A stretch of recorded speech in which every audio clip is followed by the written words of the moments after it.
30 seconds. That's all you get before I put you in cuffs and let the county sort out whether you belong here.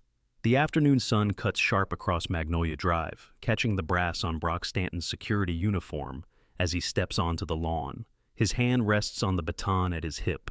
Behind him, a Jacksonville sheriff's cruiser idles at the curb, and Lieutenant Vance Tilford climbs out, adjusting his body cam with practiced indifference. The woman on the porch does not move. She stands beside a terracotta planter, garden hose still dripping at her feet, watching both men approach with an expression that gives away nothing. Her name is Marlena Gaines. She is 41 years old. She has lived in this house for exactly 12 days, and right now, she is being asked to prove it. What they didn't know was that she had already been flagged by law enforcement days before she ever moved in. Brock Stanton, you hear me? I said 30 seconds. Marlena sets down the hose, slowly, deliberately, the way someone might set down a weapon they have no intention of using. Marlena Gaines, I heard you. Tilford reaches the edge of the driveway, one hand resting near his holster. His partner, Officer Daniels, hangs back by the cruiser, body cam blinking red. LT Vance Tilford, ma'am, we received a 911 call about a suspicious individual at this address. The caller stated you might be attempting to break in. The 911 recording, obtained later through public records, would document the call with clinical precision. Dispatch log, March 14th, 3:47 p.m. Caller identification, Dina Pruitt, resident of 4412 Magnolia Drive. Transcript excerpt. There's a black woman standing in the yard at Fur. I've never seen her before. She's just standing there with a hose. I think she might be casing the place. And oh God, there's a whole gang of bikers circling the block. The dispatcher's response, ma'am, is the individual doing anything threatening? Dina Pruitt's answer, she's black in this neighborhood. Isn't that enough? But Marlena does not know about that recording yet. All she knows is that two men with badges are standing on her property, and neither of them believes she has any right to be here. Brock Stanton. Clock's ticking. Marlena looks past him, toward the street, and that is when she sees them. The first motorcycle rounds the corner of Magnolia and Sycamore, chrome catching sunlight. Then another, then 5 more, then a dozen. The rumble builds like distant thunder, and by the time Brock Stanton turns around, there are 37 Harley-Davidsons lined up along the curb, engines cutting to silence one by one. 37 riders in leather vests, 37 phones rising to record, and at the front, climbing off a weathered heritage softail, is a man with grease-stained hands and a patch that reads wrench across his chest. He nods once at Marlena. She does not nod back. The lock on her expression holds, but somewhere behind it, something shifts. 3 days earlier, she had given that man her last $8. She had no idea he would bring an army to return the favor. 72 hours before the confrontation on Magnolia Drive, Marlena Gaines pulled a rented moving truck into the driveway of a house she had bought sight unseen. The neighborhood was called Palmetto Ridge, gated community, manicured lawns, HOA fees that cost more than her first apartment's rent. The kind of place where American flags hung from every third porch and strangers waved from their driveways, unless the stranger happened to look like her. No one waved. She stepped out of the truck, stretched her back, and surveyed the property. 3 bedrooms, 2 baths, a backyard with a magnolia tree that had probably been planted before the Civil Rights Act was signed. The real estate listing had called it charming and move-in ready. It did not mention that she would be the first black homeowner on the street in the subdivision's 43-year history. Marlena walked to the back of the truck and began unloading boxes. She had labeled each one with a number in black marker. Not by room, but by priority. Box 1 contained documents. Box 2 contained electronics. Box 3 contained a small fireproof safe she carried inside herself, refusing the dolly. She checked the front door lock twice before entering, then checked the back door, then the windows in the master bedroom. Old habits. By 6 p.m., she had unpacked the essentials. Sheets on the bed, coffee maker on the counter, a single photograph on the nightstand that she placed face down without looking at. The rest could wait. She was heating soup on the stove when the doorbell rang. The woman on the porch wore tennis whites and a smile that did not reach her eyes. Her blonde hair was pulled back in a velvet headband, and she carried a clipboard like a scepter. Margot Claiborne. Welcome to Palmetto Ridge. I'm Margot Claiborne, president of the Homeowners Association. I wanted to stop by and make sure you have everything you need. Marlena noted the way Margot's gaze swept past her, into the house, cataloging the moving boxes still stacked in the living room. Marlena Gaines. That's kind of you. I'm still settling in. Margot Claiborne. Of course. Moving is such a process. Are you renting from the previous owners? The question hung in the air like a held breath. Marlena Gaines. I bought the house, closed 3 weeks ago. Something flickered across Margot's face. Loss of control, quickly suppressed, before the smile returned. Margot Claiborne. How wonderful. Well, I should mention a few things about our community guidelines. Trash cans must be stored out of sight except on collection days. Exterior paint changes require board approval, and any guests staying overnight need to be registered with the association at least 24 hours in advance. Marlena Gaines. Registered, Margot Claiborne. Just a formality. We like to know who's coming and going, for security purposes. Marlena accepted the clipboard, glanced at the registration form, and handed it back unsigned. Marlena Gaines. I'll review the full bylaws when I have time. Thank you for stopping by. She closed the door before Margot could respond. Through the window, she watched the HOA president stand on the porch for a long moment, writing something on her clipboard before finally walking away. The soup had gone cold. Marlena did not bother reheating it. The next morning, Marlena walked to the convenience store 3 blocks outside the subdivision gates. She needed milk, bread, and 20 minutes away from the walls that still smelled like someone else's life.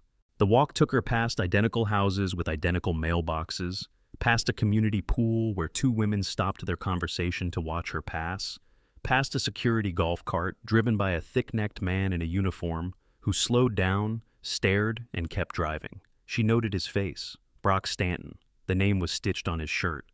If you're already hooked by this satisfying drama, hit subscribe now so you don't miss what happens when everything flips upside down. The convenience store was a relic from before the subdivision existed. Peeling paint, a single gas pump, a bell that jangled when she opened the door. She bought her items, paid cash, and started walking back. That was when she saw the motorcycle. It was a Harley-Davidson Heritage Softail, black and chrome, pulled off to the side of the road about a quarter mile from the subdivision entrance. A man sat on the curb beside it, head in his hands. He was white, mid-50s, with a gray beard and arms covered in tattoos that disappeared beneath the sleeves of a leather vest. The patches on the back marked him as a Hell's Angel, the real kind, not the movie version. Most people in Palmetto Ridge would have walked faster. Marlena stopped. Marlena Gaines. Engine trouble? The man looked up. His eyes were tired, frustrated, and faintly embarrassed. Wrench, Marcus Boland. Ran out of gas like a complete idiot. Left my wallet at the clubhouse, phone's dead, and the nearest station's half a mile that way. He gestured vaguely toward the gas pumps Marlena had just passed. Wrench. Don't suppose you know anyone with a can? Marlena considered him for a moment. The patches, the tattoos, the exhausted slump of his shoulders that had nothing to do with menace and everything to do with a man who had made a stupid mistake and was paying for it. She reached into her pocket and pulled out what was there, a crumpled $5 bill and 3 ones. Marlena Gaines. Station's back that way. This should cover a gallon. The man stared at the money like she had offered him water in a desert. Wrench. I can't take your cash. Marlena Gaines. You can pay me back if you ever see me again. Otherwise, consider it a loan to the universe. She pressed the bills into his hand before he could argue, then picked up her grocery bag and kept walking. Wrench. Hey, wait. She turned. Wrench. What's your name? Marlena Gaines. Marlena. Wrench. Marcus, but people call me Wrench. He held up his grease-stained fingers by way of explanation. I don't forget debts, Marlena. Not ever. She nodded once, said nothing, and disappeared through the subdivision gates. She did not see Wrench watching her go. She did not see him write her name on the back of his hand in ballpoint pen. And she did not see the woman standing on the porch of Frolf Magnolia Drive, phone pressed to her ear, describing every detail of the encounter to someone on the other end. Westerwer. That night, Marlena was unpacking box number 7, kitchen utensils, when the doorbell rang again. She checked the time, 9:14 p.m., late for a social call. Through the peephole, she saw Brock Stanton, the same security officer who had watched her walk past the pool. He stood under her porch light, clipboard in hand, flashlight tucked into his belt. She opened the door but did not step back to invite him in. Brock Stanton. Evening. I'm with Palmetto Ridge Security. Just following up on a report we received. Marlena Gaines. A report about what? Brock Stanton. Suspicious activity. A resident said she saw you interacting with an unknown individual outside the subdivision today. Someone on a motorcycle. Marlena felt something tighten in her chest. Not fear, not yet, but the early warning system that had kept her alive in situations far more dangerous than this one. Marlena Gaines. I gave a stranger directions to the gas station. Is that a violation? Brock Stanton. Depends. Do you know who that stranger was? Marlena Gaines. No. Brock Stanton. He's a Hell's Angel. Outlaw motorcycle gang, the kind of people we don't want around here. Marlena said nothing. Brock Stanton. I'm going to need to see some ID, just to update our records on new residents. She weighed her options. Refusing would escalate. Complying would set a precedent she did not want to establish. But it was 9 p.m. and she was tired. And sometimes the fastest way through was through. She retrieved her Florida driver's license from the kitchen counter and handed it over. Brock studied it for a long moment. Then he pulled out his personal cell phone and took a photograph. Marlena Gaines. What are you doing? Brock Stanton. Standard procedure, Marlena Gaines.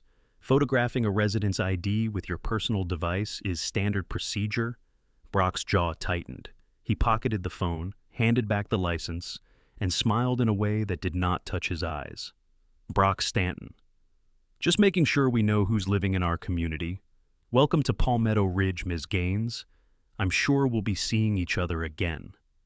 He walked away without waiting for a response. Marlena closed the door, turned the deadbolt, and checked the lock twice. Then she went to her bedroom, opened box number 1, and removed a slim black notebook.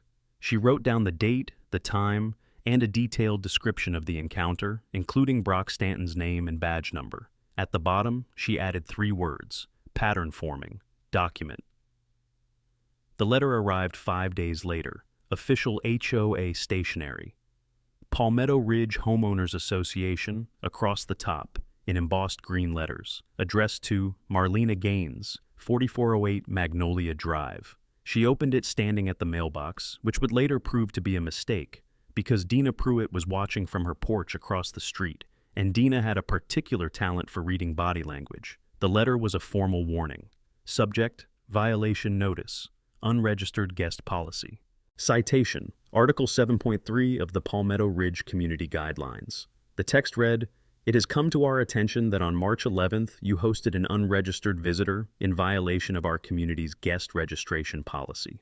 All overnight guests must be registered with the HOA Management Office at least 24 hours prior to arrival. This is your first formal warning. Continued violations may result in fines and/or other corrective measures." Marlena read it twice. She had not hosted anyone. The motorcycle rider, Wrench, had never entered the subdivision. He had been on a public road, half a mile outside the gates, and she had spoken to him for less than 90 seconds. This was not a misunderstanding. This was a message. She went inside, sat down at her kitchen table, and composed a response. Her penmanship was precise, her language formal, and her citations exact.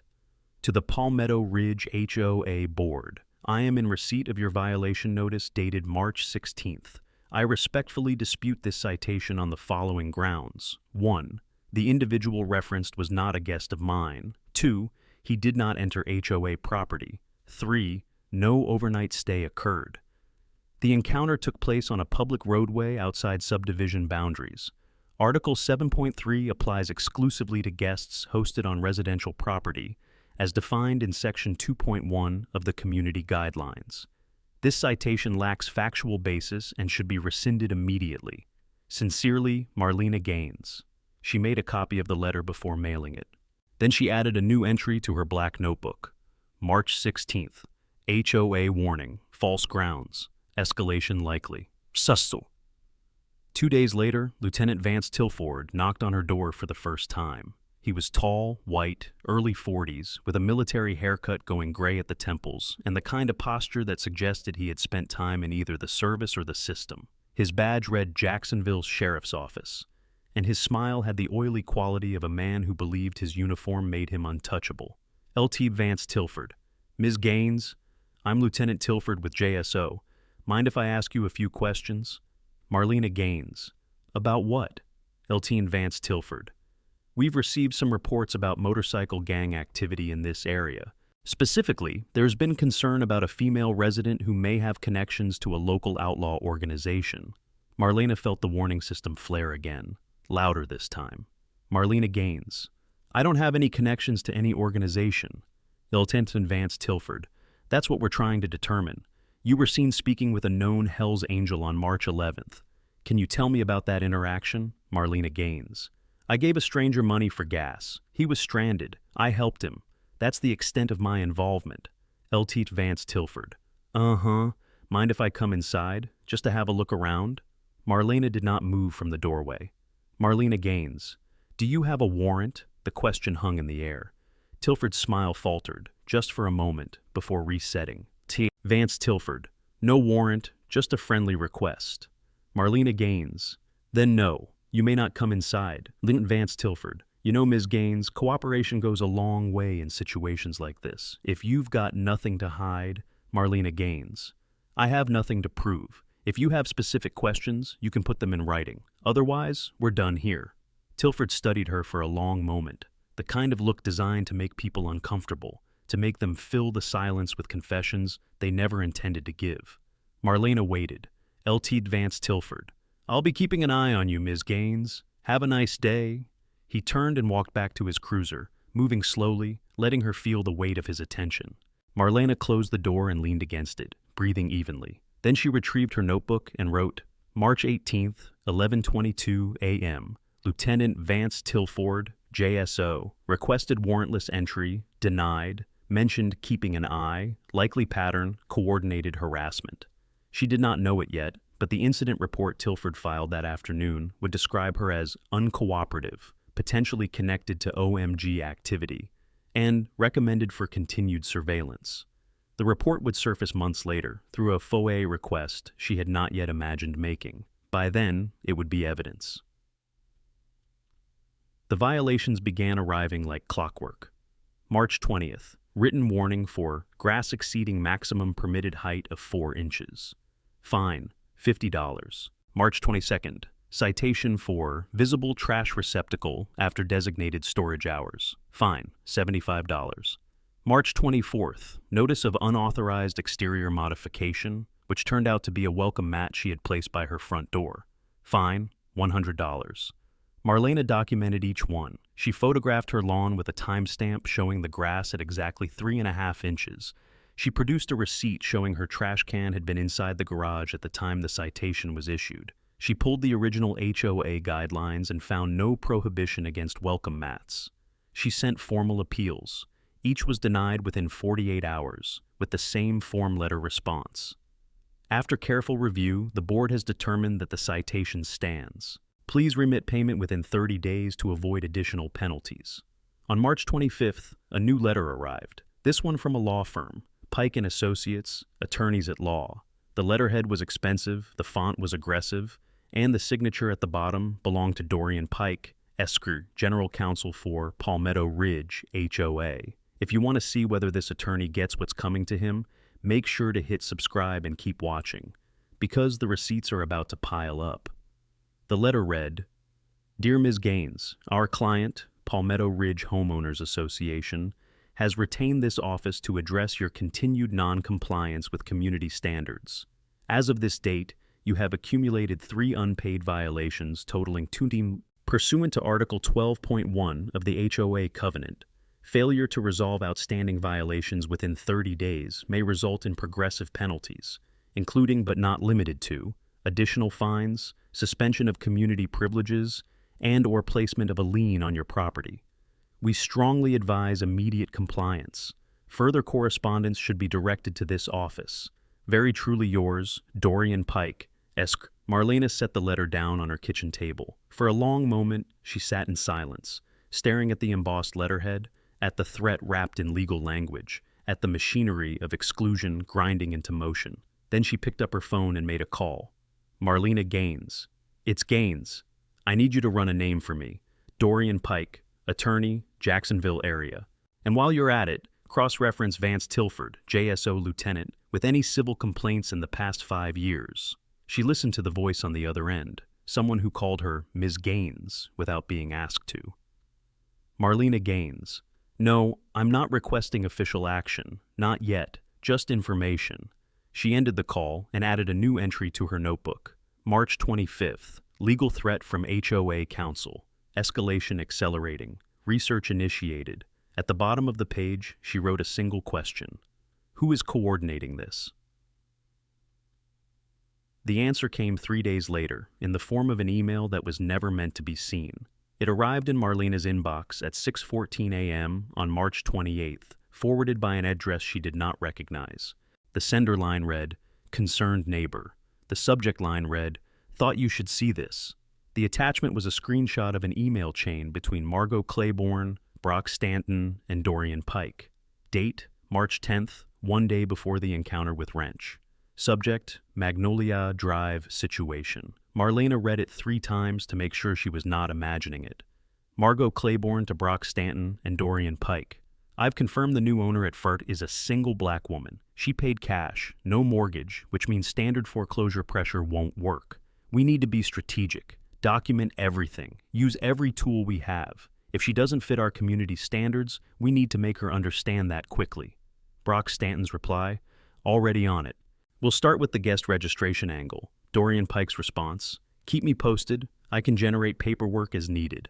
Marlena stared at the date on the email, March 10th, the day before she met Wrench, before the first violation, before Tilford's visit, before any of it.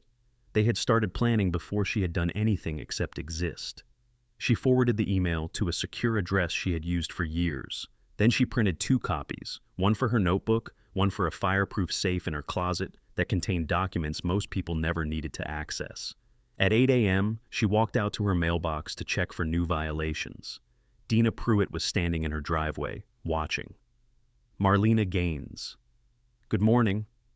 Dina said nothing, just watched, phone in hand. Marlena retrieved her mail, 2 bills, a coupon book, nothing from the HOA, and walked back inside. She did not let Dina see her hands trembling. The 911 call came on March 14th at 3:43 p.m. Marlena was watering the magnolia tree in her backyard when she heard the cruiser pull up. She walked around the side of the house to find Lieutenant Tilford and Officer Daniels already on her lawn, and Brock Stanton jogging across the street from the security golf cart he had parked in front of Dina Pruitt's house. The dispatcher's log, obtained later, documented the call with clinical precision. 911, what is your emergency? There's a black woman, I've never seen her before. She's standing in the yard at Fruit Magnolia. She's got a hose, like she's pretending to live there. And there are bikers, motorcycles everywhere. I think it's a gang.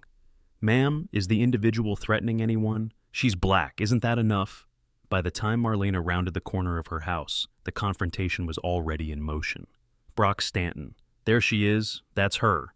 Eltine Vance Tilford. Ma'am, we received a report of a suspicious individual at this address. The caller indicated you might not be the legal resident. Marlena Gaines. This is my house. I've lived here for 2 weeks. Brock Stanton. Prove it. Marlena set down the garden hose. Her movements were slow, controlled, calculated, the movements of someone who understood exactly how this could end if she gave them an excuse. Marlena Gaines. I'm not required to prove I live in my own home to a private security guard. Brock Stanton. I'm not asking as a security guard. I'm asking as someone who doesn't believe a word coming out of your mouth. Eltia Vance Tilford. Ma'am, if you could just show us some documentation. Marlena Gaines. Florida Statute 821.09 defines trespass as remaining on property after the owner or authorized person requests you to leave. No one has requested I leave, because this is my property, and right now you are on it without invitation. Tilford's expression flickered, surprise, quickly masked. L.T. Vance Tilford. Sounds like you've been reading up on the law. Marlena Gaines. I know my rights. Brock Stanton. 30 seconds. That's all you get before I put you in cuffs and let the county sort out whether you belong here. It was at that moment, with Brock's hand reaching toward the handcuffs on his belt, with Tilford's partner filming everything, with Dina Pruitt watching from her porch like a spectator at a blood sport, that the sound began. Low at first, a distant thunder that could have been a storm rolling in from the coast. Then louder, then unmistakable. The first motorcycle appeared at the corner of Magnolia and Sycamore, a Harley-Davidson, chrome catching the afternoon sun. Behind it came another, and another, and another, until the rumble filled the street like a living thing. 37 motorcycles, 37 riders in leather vests, 37 witnesses. They parked along both sides of the road, engines cutting to silence in a synchronized wave. Nobody spoke, nobody moved. They simply stood beside their bikes, phones raised, cameras recording.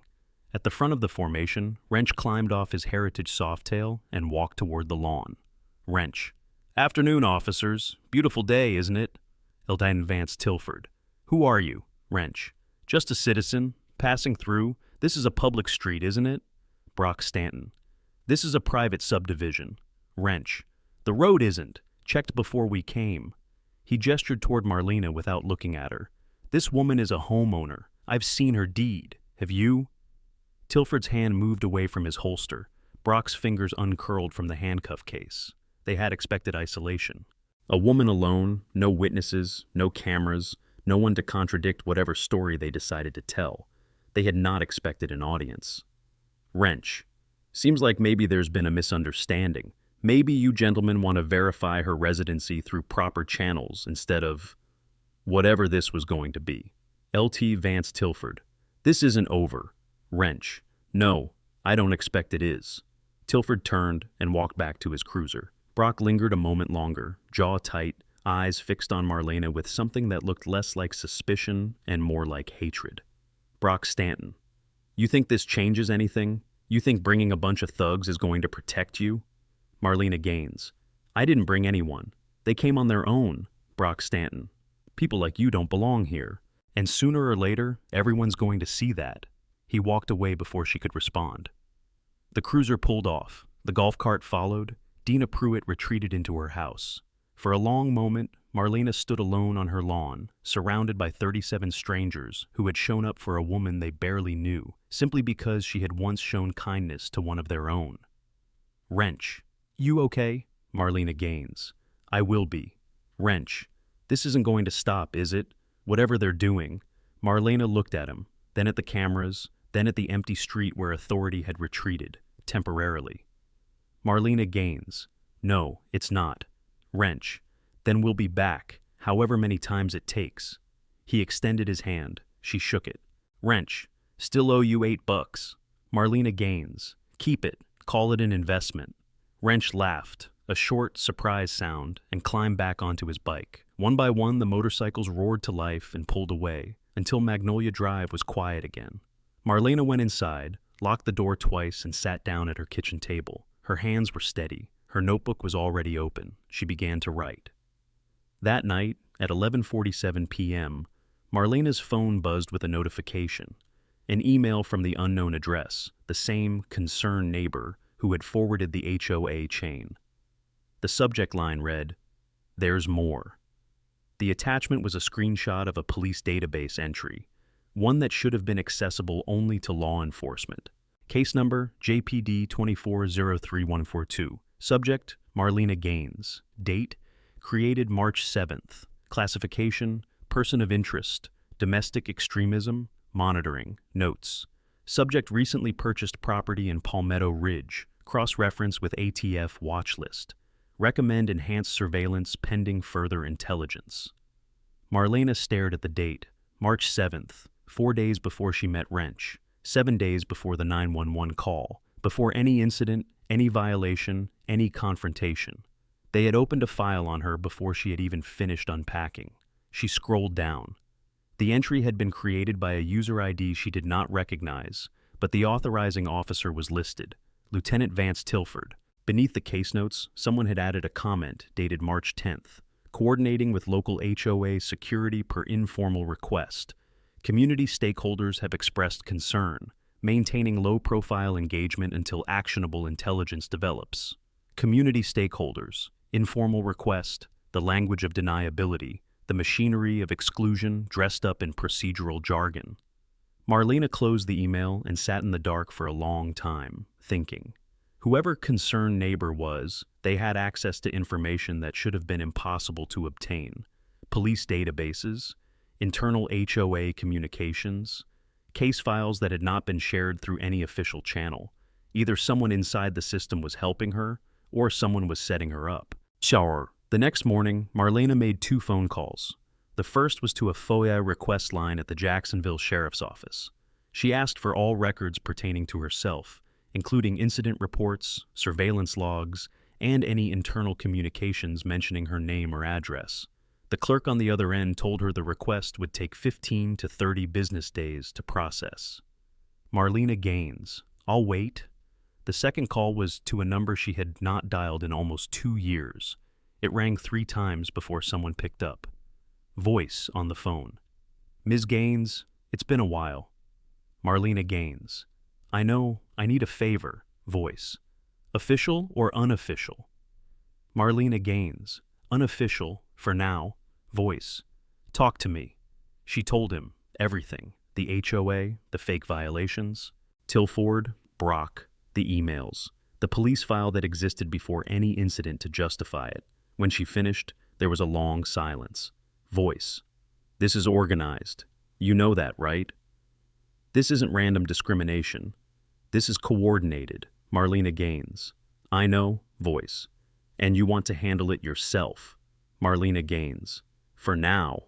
Voice. That's not smart, Marlena. You have resources. Use them.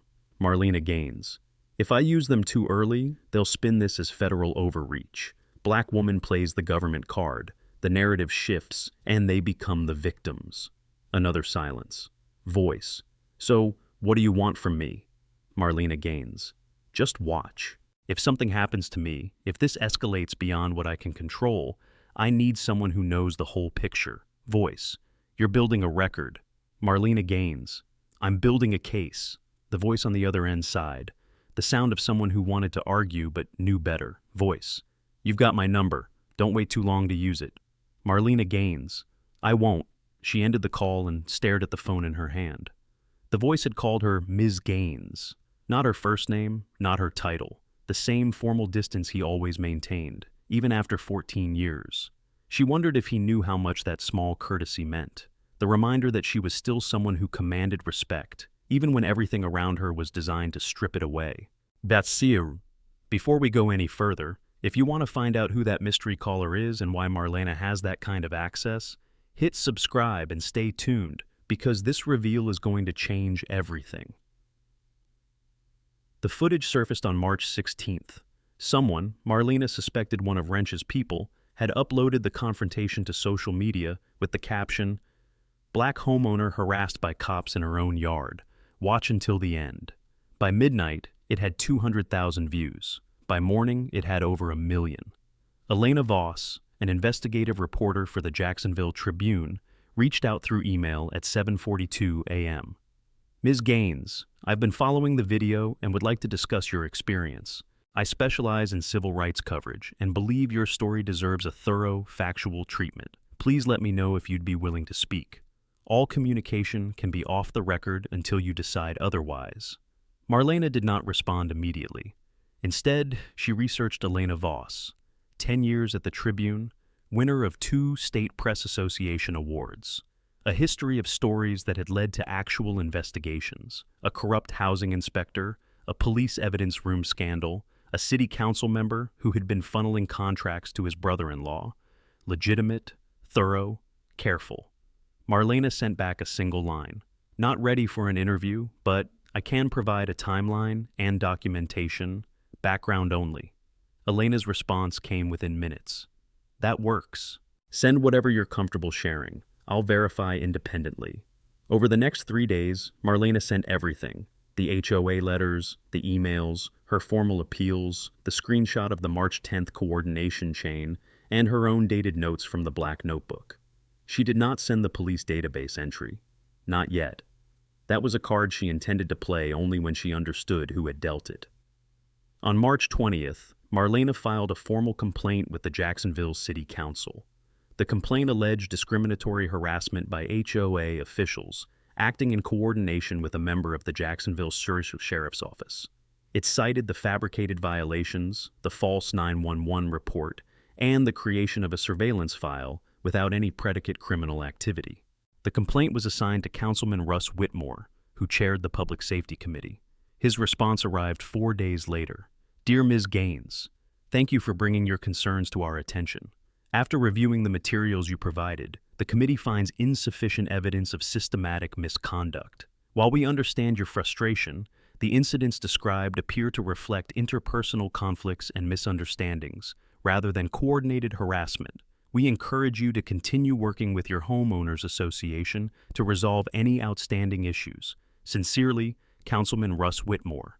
Marlena read the letter twice. Interpersonal conflicts, misunderstandings, the language of dismissal, dressed in the formality of governmental response. She set the letter aside and opened her laptop. The FOIA response had arrived that morning, 47 pages of documents, roughly a quarter of which had been redacted. She began reading. Most of it was what she expected: incident reports that matched the dates she already knew, dispatch logs that confirmed the 911 calls, administrative notes that said nothing useful. But on page 31, she found something different. An email chain between Lieutenant Tilford and a sergeant named Morrison, dated March 8th. Subject, Magnolia Drive. The first email read, Margot Claiborne reached out. Says there's a new resident she wants us to keep an eye on, forwarding her contact info. The response from Tilford, got it, I'll make a few passes, see what develops. If we can establish probable cause for anything, we move. Otherwise, keep pressure until she decides it's not worth the trouble. Morrison's reply, understood. Let me know if you need backup on paperwork. Marlena stared at the phrase. Keep pressure until she decides it's not worth the trouble. That was the plan. That had always been the plan. Not to arrest her, not to charge her with anything, just to make her life so difficult, so relentlessly uncomfortable, that she would sell the house and disappear. They were not trying to enforce the law. They were trying to enforce a neighborhood. There was one more document she had not expected. Page 44. An email dated March the 2nd, 12 days before she moved in, 2 days before she even signed the final closing papers. The sender was redacted. The recipient was Lieutenant Tilford. The subject line read, New Purchase, 4408 Magnolia. The body of the email was almost entirely blacked out. Only 2 sentences remained visible. Buyer identified as redacted. Recommend initiating preliminary file. This one could be a problem. March 2nd, before the house was hers. Before she had unpacked a single box. Before she had spoken to anyone in Palmetto Ridge. Someone had flagged her before she existed in this neighborhood. Marlena looked at the redaction, the heavy black bars that obliterated the sender's name, the buyer identification, the reasoning behind the recommendation. Whoever had written this email had known who she was. Not just a black woman buying a house in a white neighborhood, something more, something specific. She thought about the concerned neighbor who had been sending her documents. She thought about the police database entry that had appeared before any incident. She thought about the phrase, cross-reference with ATF watch list, and what it might mean. Someone inside the system was helping her, or someone inside the system had been watching her all along. She closed the laptop and walked to the window. Outside, Magnolia Drive was quiet. Sprinklers hissed. A dog barked somewhere down the block. Dina Pruitt's porch was empty. Marlena stood there for a long time, thinking about the email dated March the 2nd, 12 days before she arrived. 2 sentences that changed everything. This one could be a problem. They had known, before the house, before the violations, before Wrench or Tilford or the 911 call. They had known something about her that made her a target. The question was, what? And the question after that was worse. Who had told them? Marlena did not sleep that night. She sat at her kitchen table with the FOIA documents spread out in front of her, reading and rereading, looking for a pattern she might have missed. At 4:17 a.m., her phone buzzed. A text from an unknown number. No words, just a link. She hesitated, then clicked. The link opened to a cloud storage folder. Inside was a single file, a video, 43 seconds long with no title. She pressed play. The footage was body cam quality, grainy, slightly fish-eyed, with a timestamp in the corner that read March 14th, 3:52 p.m., the day of the confrontation. The camera showed Marlena's lawn from the perspective of Officer Daniels, Tilford's partner. In the frame, Brock Stanton was stepping toward Marlena, finger raised, voice tight with anger. Brock Stanton, on video. People like you don't belong here. This isn't your neighborhood. This isn't your place. Then, lower, almost a mutter, words that the official body cam transcript had somehow failed to include. Brock Stanton, on video. We know what you are, and we're going to make sure everyone else knows too. The video cut off. Marlena sat in the dark, staring at the black screen. We know what you are, not who, not where you came from, not what you did, what you are. She thought about the email dated March 2nd, the redacted sender, the recommendation to initiate a preliminary file. She thought about Tilford's phrase in the first encounter.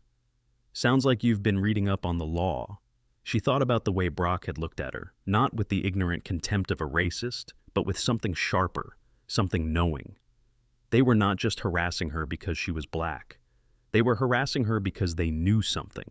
Marlena picked up her phone and dialed the number she had called before. It rang twice. Voice. It's 4:30 in the morning. Marlena Gaines. I know. I need you to check something for me. Voice. This couldn't wait? Marlena Gaines. No. I need to know who accessed my service record in the last 60 days. Any queries, any database hits, anything. A long pause. Voice. Marlena, what's going on? Marlena Gaines. They know who I am, not just the homeowner, the other thing, and I need to know how. The voice on the other end was silent for a long moment. Voice. I'll make some calls, but if this is what you think it is, Marlena Gaines. Then someone inside leaked my identity to a local police lieutenant and a homeowners association in Jacksonville, Florida. Voice. That's a federal crime. Marlena Gaines. I know. She ended the call and set the phone on the table. Outside, the first gray light of dawn was creeping over Magnolia Drive. Marlena looked at the stack of documents, the redacted emails, the body cam footage, the case file that should never have existed. Someone had betrayed her before she even arrived, and now she was going to find out who. The answer came 48 hours later, and it was not what she expected. Her contact called at 6:18 p.m., voice flat with something that might have been shock.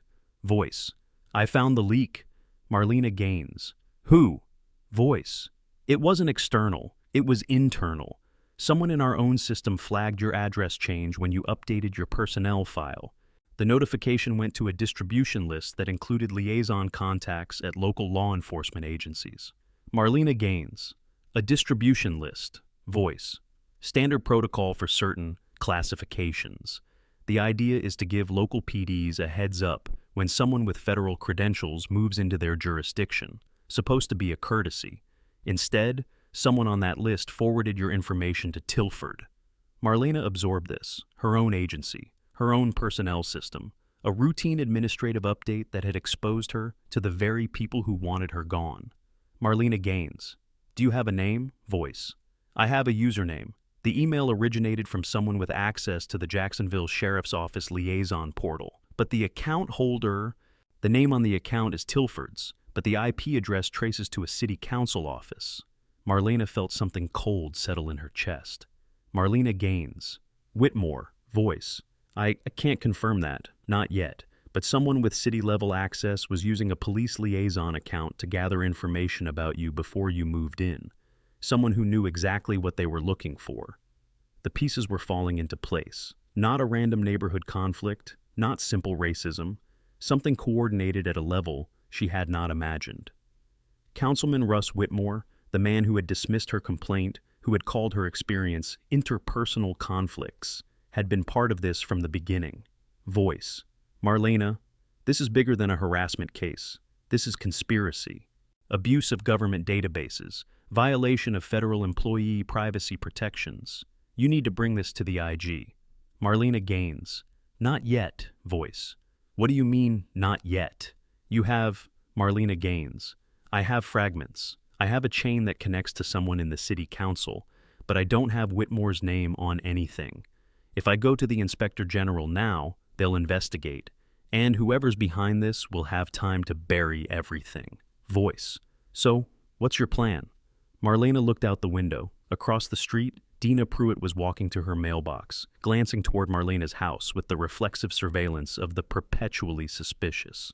Marlena Gaines. I'm going to make them escalate. Push until they make a mistake they can't hide. Voice. That's dangerous. Marlena Gaines. I know. Voice. If you get hurt, Marlena Gaines, then make sure someone finishes what I started. She ended the call before he could argue. The trap was simple. Marlena scheduled a meeting with the HOA board for March 30th, ostensibly to appeal her accumulated violations. She sent formal notice by certified mail, ensuring a paper trail. Then she leaked the date and time to Elena Voss, who promised to have a photographer positioned outside the community center. And she contacted Wrench, who agreed to have 20 riders on standby 3 blocks away. If they tried anything at a public meeting, there would be witnesses. If they did not, she would read their reactions, see who flinched, who looked at whom, who revealed the chain of command by the simple act of seeking permission before speaking. Either way, she would learn something. The meeting was scheduled for 7 p.m.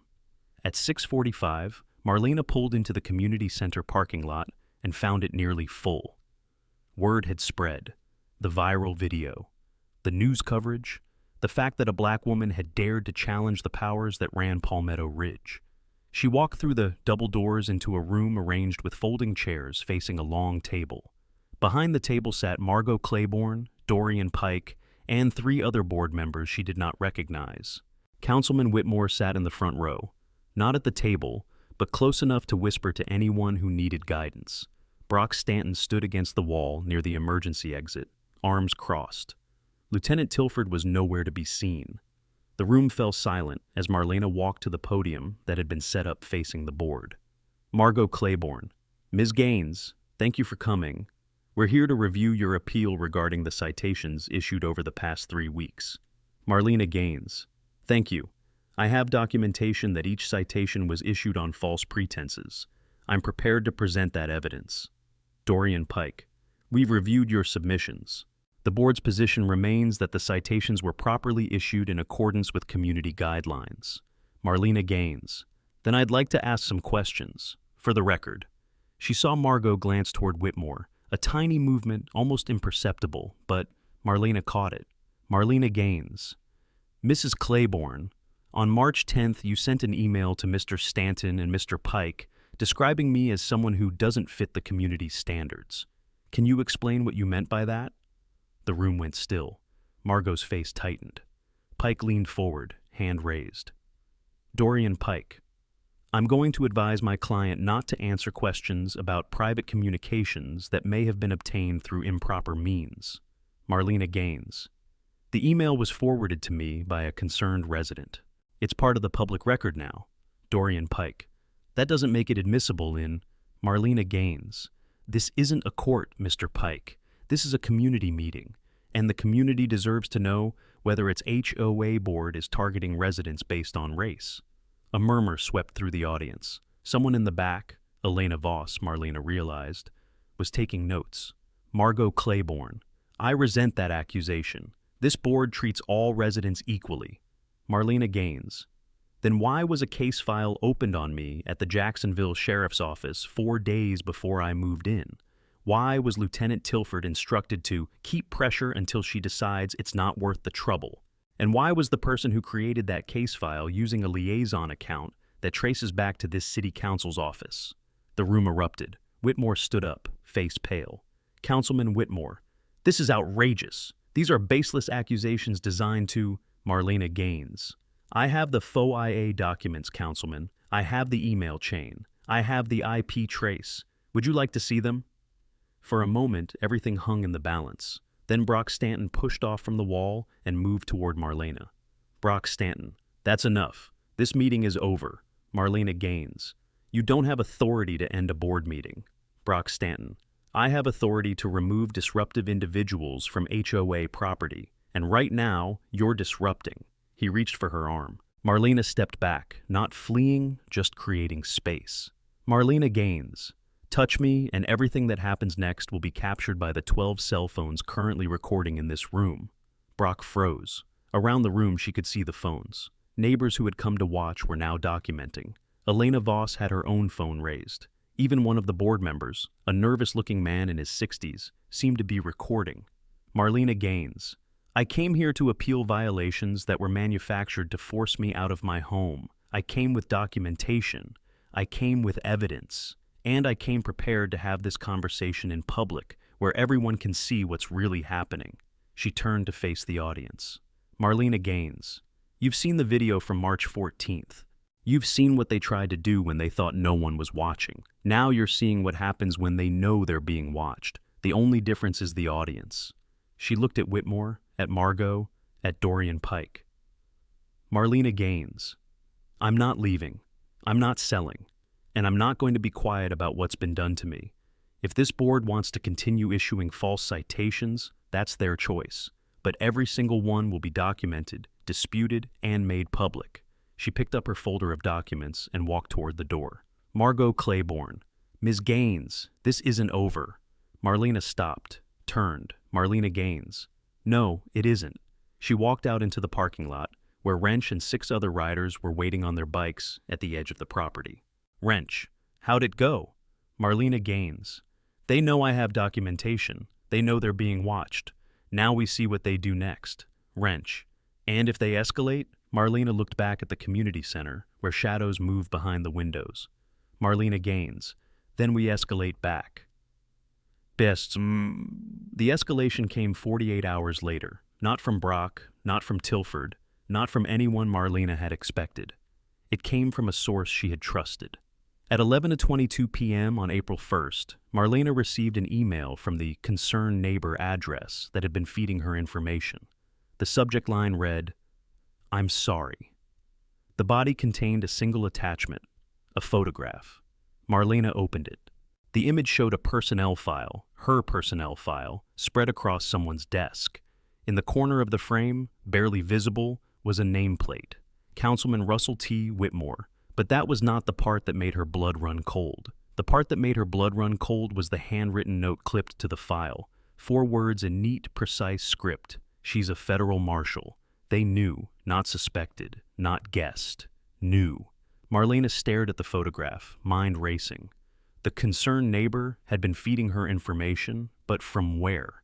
They had access to police databases, HOA emails, internal communications, access that suggested someone deep inside the system. And now they were showing her this, a photograph of her federal identity sitting on Whitmore's desk. A photograph that proved the conspiracy went higher than a security guard and a police lieutenant. A photograph that also proved someone had been in that office. Someone who could have stopped this at any point. Someone who had chosen instead to watch it unfold. The final line of the email read, they're planning something for tomorrow. I couldn't stop it. I'm sorry. Marlena closed the laptop. Tomorrow. She did not know what was coming. She did not know who the concerned neighbor really was, or why they had chosen this moment to apologize instead of warn. But she knew one thing with absolute certainty. The game had changed. And whatever happened next, there would be no more hiding. It was at 7:14 a.m. on April 2nd. Marlena Gaines opened her front door to find Lieutenant Tilford standing on her porch with 2 uniformed officers and a folded document in his hand. Lt. Vance Tilford. Marlena Gaines, you are under arrest for filing a false police report and making terroristic threats against a public official. She did not move, did not speak. Lt. Vance Tilford. Turn around and place your hands behind your back. Down the street she could hear the rumble beginning. Motorcycles. Wrench had posted sentries, she knew, riders who took turns watching her house in shifts. But they were too far away, and the handcuffs were already clicking shut. As Tilford marched her toward the cruiser, she saw them. Dina Pruitt on her porch, phone raised, filming with a smile. Margot Claiborne, standing beside her white Mercedes, watching. Brock Stanton, leaning against his golf cart, arms crossed, satisfaction radiating from every line of his body. And behind them all, pulling out of the community center parking lot in a black sedan with government plates, Councilman Russ Whitmore. Their eyes met through the windshield. Whitmore smiled. And Marlena Gaines, Deputy U.S. Marshal, 14 years of service, protector of witnesses, and fugitive hunter and officer of the federal court, was placed in the back of a Jacksonville sheriff's cruiser like a common criminal. The charges were fabricated. The arrest was unlawful. The conspiracy was now undeniable. But as the cruiser pulled away from Magnolia Drive, Marlena was not thinking about any of that. She was thinking about the email from concerned neighbor, the photograph of her file on Whitmore's desk, the handwritten note, She's a federal marshal. Someone had leaked her identity, someone inside the system.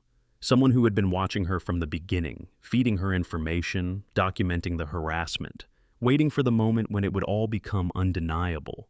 The question was no longer who was behind the conspiracy. The question was who was behind the person who had been helping her, and why had they let it go this far? The holding cell at the Duval County Jail smelled like bleach and desperation. Marlena Gaines sat on the metal bench, hands folded in her lap, watching the fluorescent light flicker overhead. She had been here for 3 hours. No phone call, no arraignment, no explanation beyond the charges Tilford had recited on her porch. Filing a false police report, terroristic threats against a public official, both felonies, both fabricated, both designed to destroy her credibility before she could destroy theirs. The door at the end of the corridor buzzed open. A guard appeared, keys jangling. Behind him walked a woman Marlena did not recognize, mid-40s, black, wearing a charcoal suit and carrying a leather briefcase that cost more than most people's monthly rent. Guard. Gaines, your attorney's here. Marlena did not move. Marlena Gaines. I didn't call an attorney. Woman in suit. No, but someone did. The guard unlocked the cell door and stepped aside. The woman entered, set her briefcase on the bench, and extended her hand. Woman. Camille Weston, Assistant United States Attorney, Middle District of Florida. We need to talk. The interview room was small, windowless, and equipped with a camera that Camille Weston had requested be turned off. The guard had hesitated. Camille had produced credentials and a court order. The guard had stopped hesitating. Now they sat across from each other at a scarred metal table, and Marlena was beginning to understand the shape of something she had not seen coming. Camille Weston. Before we begin, I need you to understand something. I'm not here in an official capacity, not yet. What I'm about to tell you is off the record until you decide otherwise. Marlena Gaines. Who sent you? Camille Weston. No one sent me. I came because I've been watching this situation develop for the past 3 weeks, and I couldn't let it go any further without intervening. Marlena studied her, the careful posture, the measured words, the way her eyes held steady without flinching. Marlena Gaines. Your concerned neighbor. Camille did not deny it. Camille Weston. I moved into Palmetto Ridge 2 years ago. I was the first black homeowner in that subdivision, until you. I know exactly what they're capable of because they did it to me first. The words landed like stones dropped into still water. Marlena Gaines. What happened? Camille Weston. Same playbook. Fabricated violations, police harassment, Tilford showing up at my door asking questions about gang activity because I had friends who rode motorcycles.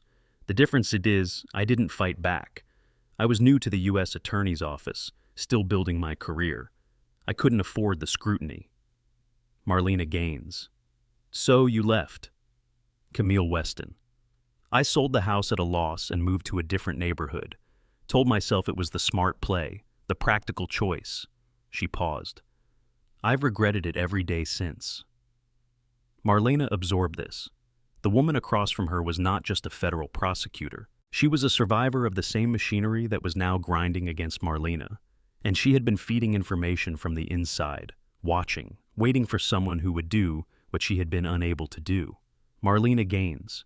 Why didn't you tell me who you were? Camille Weston. Because I needed to know if you would fight, if you would fold the way I did, if you were worth the risk. Marlena Gaines. And now? Camille Weston.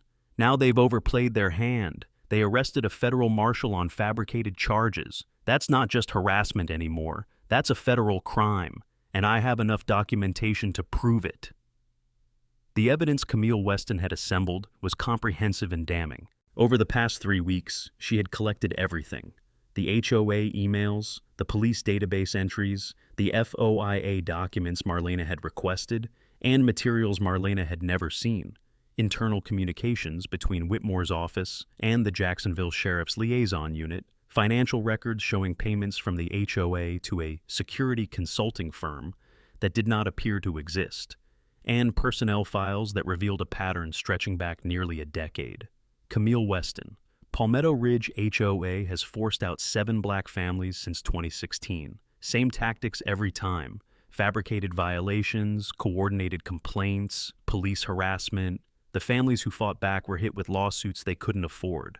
The ones who sold quietly received below-market offers from a real estate company called Magnolia Holdings, LLC. Marlena Gaines. Let me guess. Magnolia Holdings is connected to someone on the HOA board, Camille Weston. Dorian Pike is the registered agent. Margot Claiborne's husband is a silent partner, and Councilman Whitmore's campaign received $50,000 in donations from affiliated entities over the past 4 years. Marlena leaned back in her chair, processing the scope of what she was hearing. This was not a neighborhood dispute. This was organized displacement, a system designed to drive out black homeowners and profit from their departure. Marlena Gaines.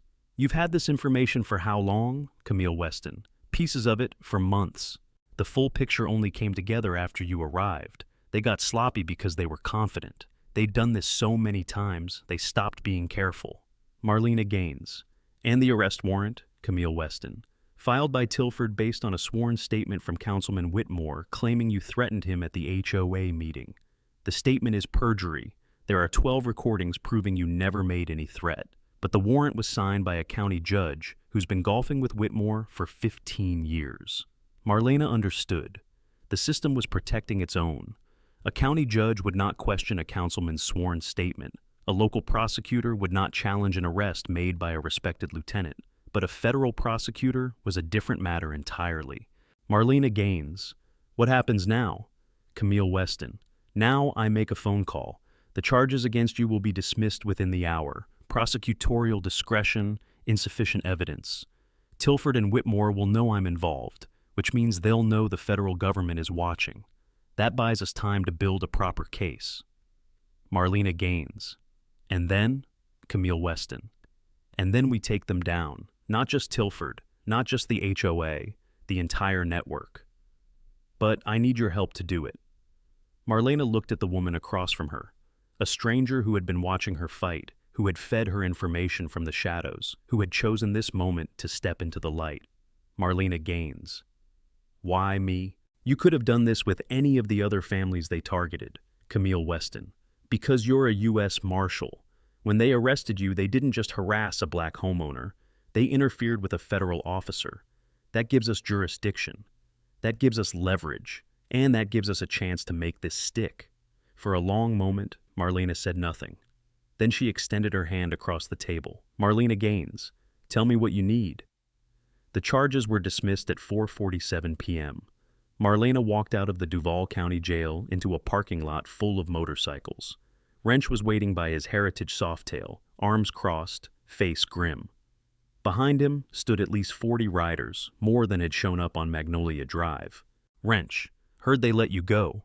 Marlena Gaines, word travels fast. Wrench, we've got people who listen to police scanners. When your name came across, I made some calls. He paused. You okay? Marlena Gaines. I will be. Wrench. What happens now?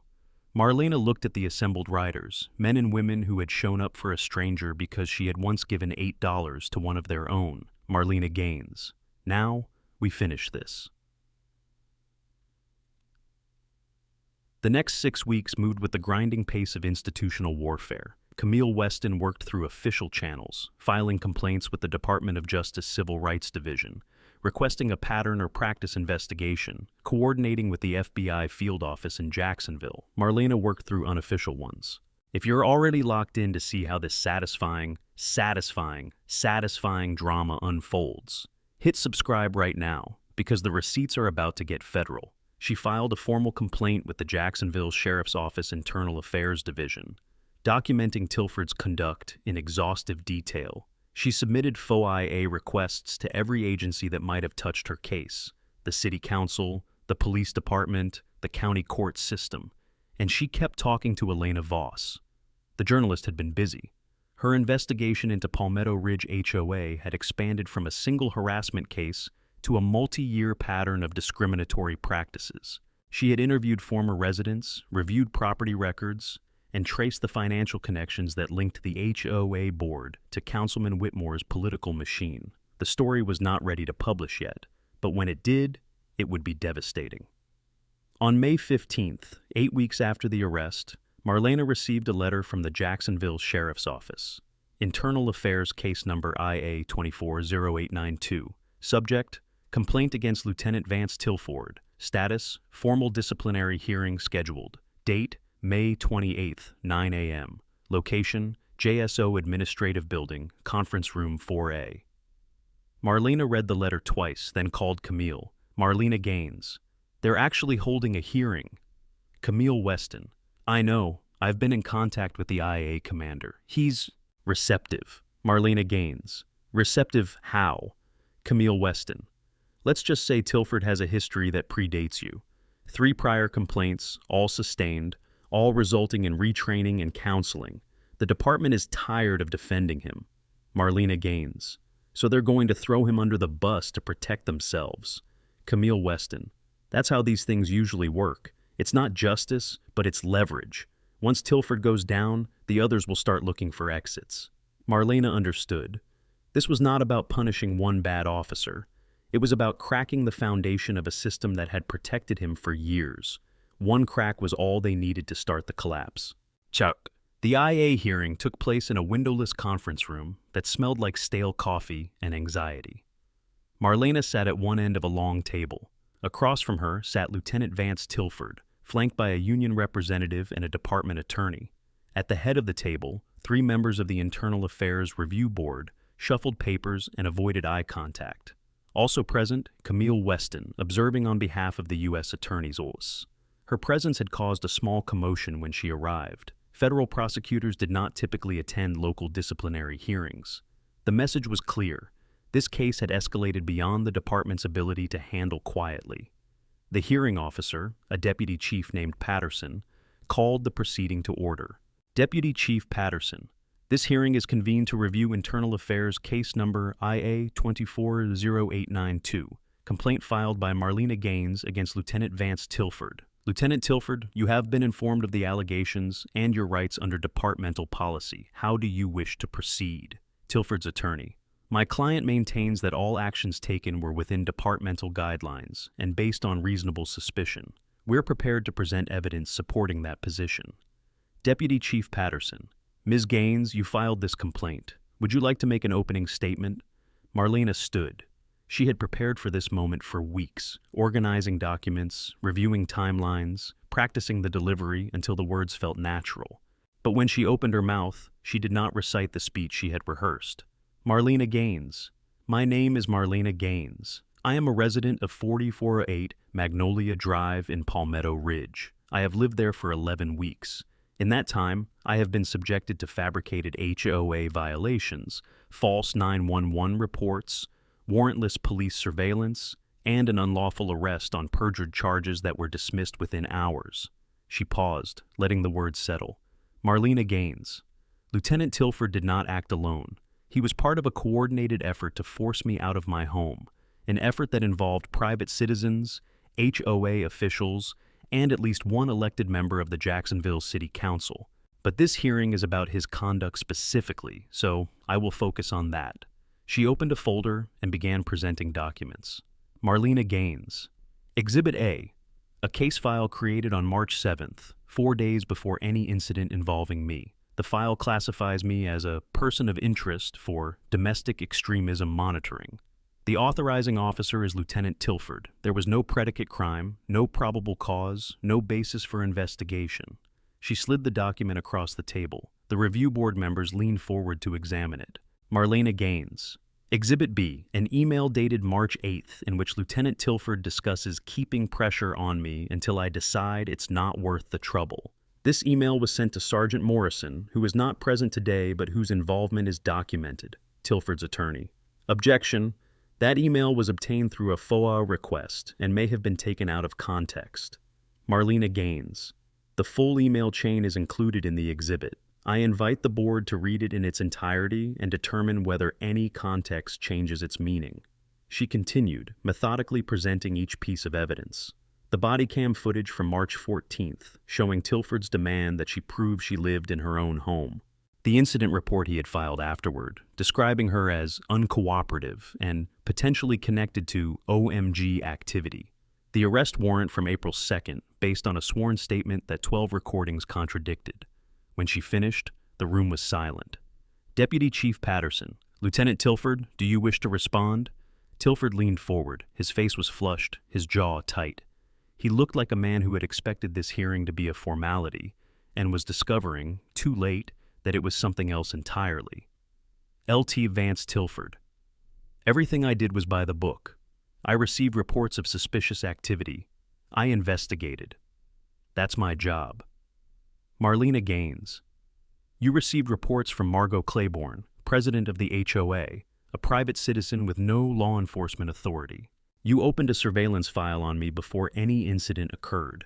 You coordinated with HOA security to keep pressure on me, and you arrested me on charges you knew were false.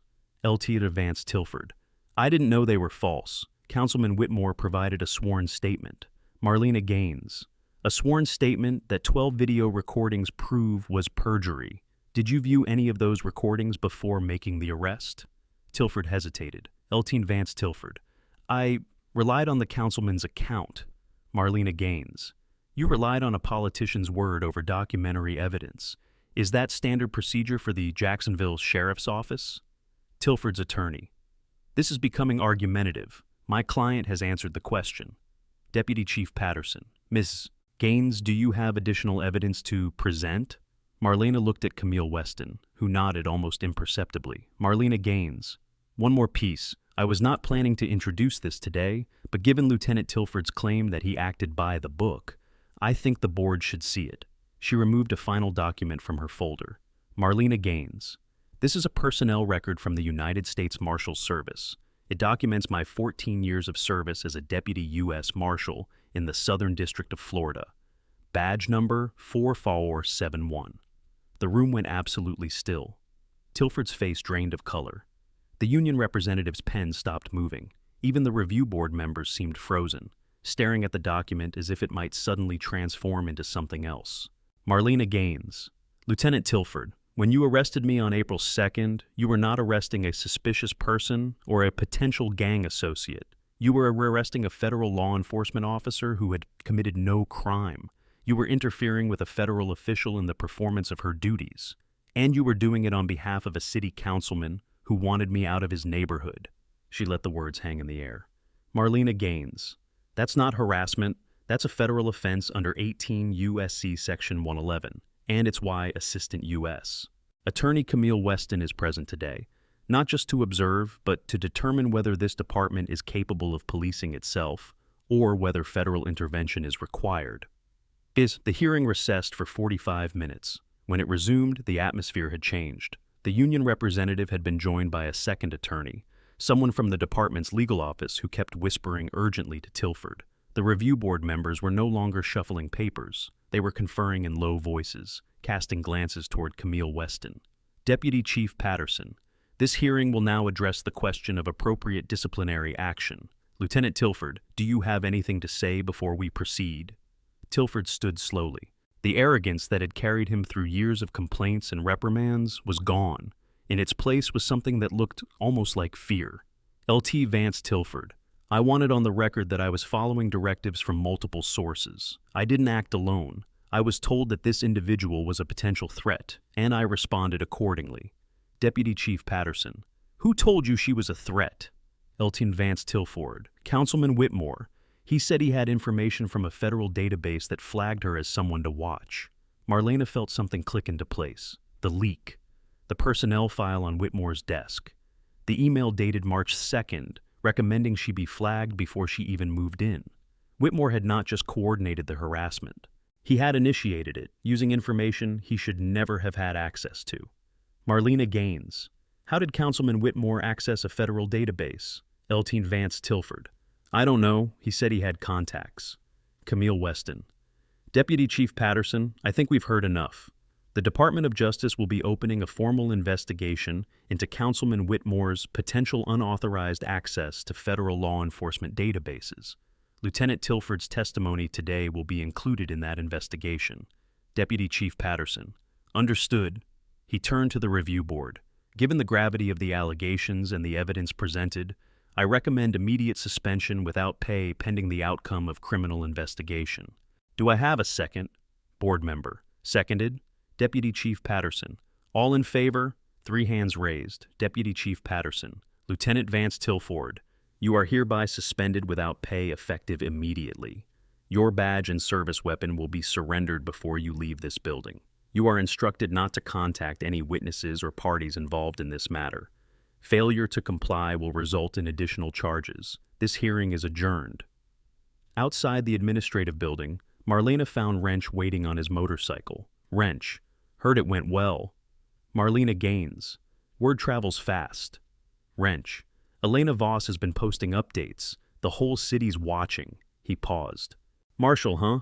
Marlena looked at him, the man she had given $8 to, the stranger who had brought an army to her defense without knowing who she really was. Marlena Gaines. Does it matter? Wrench. Nope. You helped me when you didn't have to. Everything else is just details. He swung a leg over his bike. What happens now? Marlena Gaines. Now we go after the people who gave Tilford his orders. Wrench. Need backup? Marlena Gaines. Not yet, but I'll let you know. He nodded, kicked the engine to life, and pulled out of the parking lot with a wave. Marlena watched him go, then turned to find Camille Weston approaching from the building entrance. Camille Weston. DOJ is moving faster than I expected. They're sending a team from Washington next week.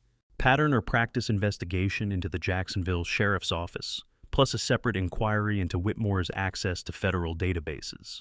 Marlena Gaines. And the HOA? Camille Weston. That's trickier. The HOA itself isn't a government entity, so federal civil rights statutes don't apply directly, but the coordination with local law enforcement creates liability, and the Fair Housing Act complaints give us another angle. Marlena nodded. She understood the limitations.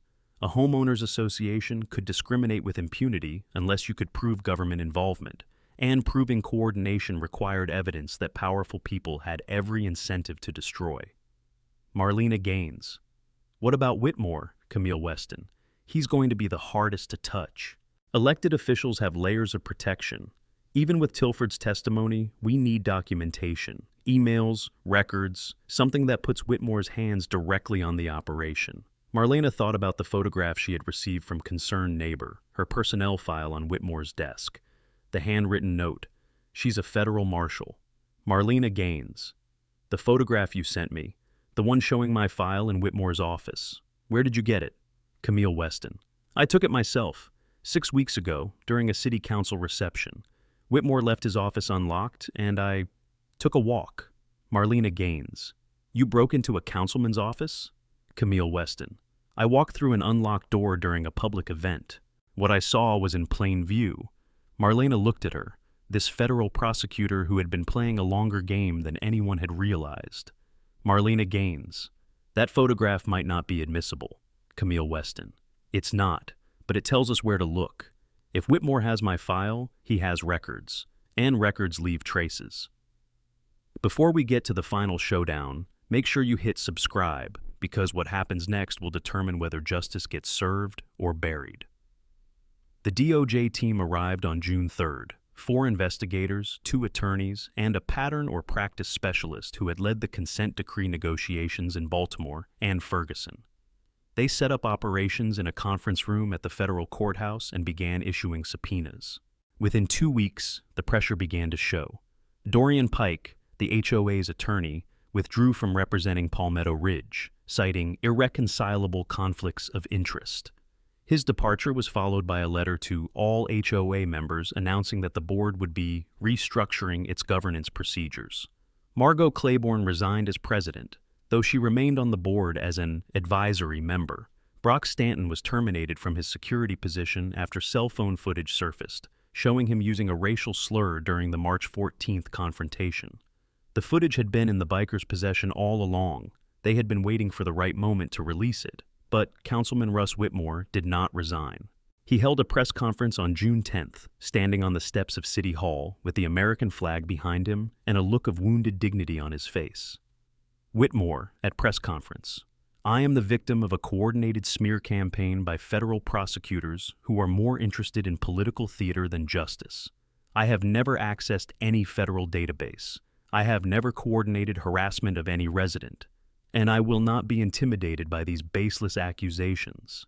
The performance was polished, the denials were emphatic, and for a moment it seemed like he might actually survive.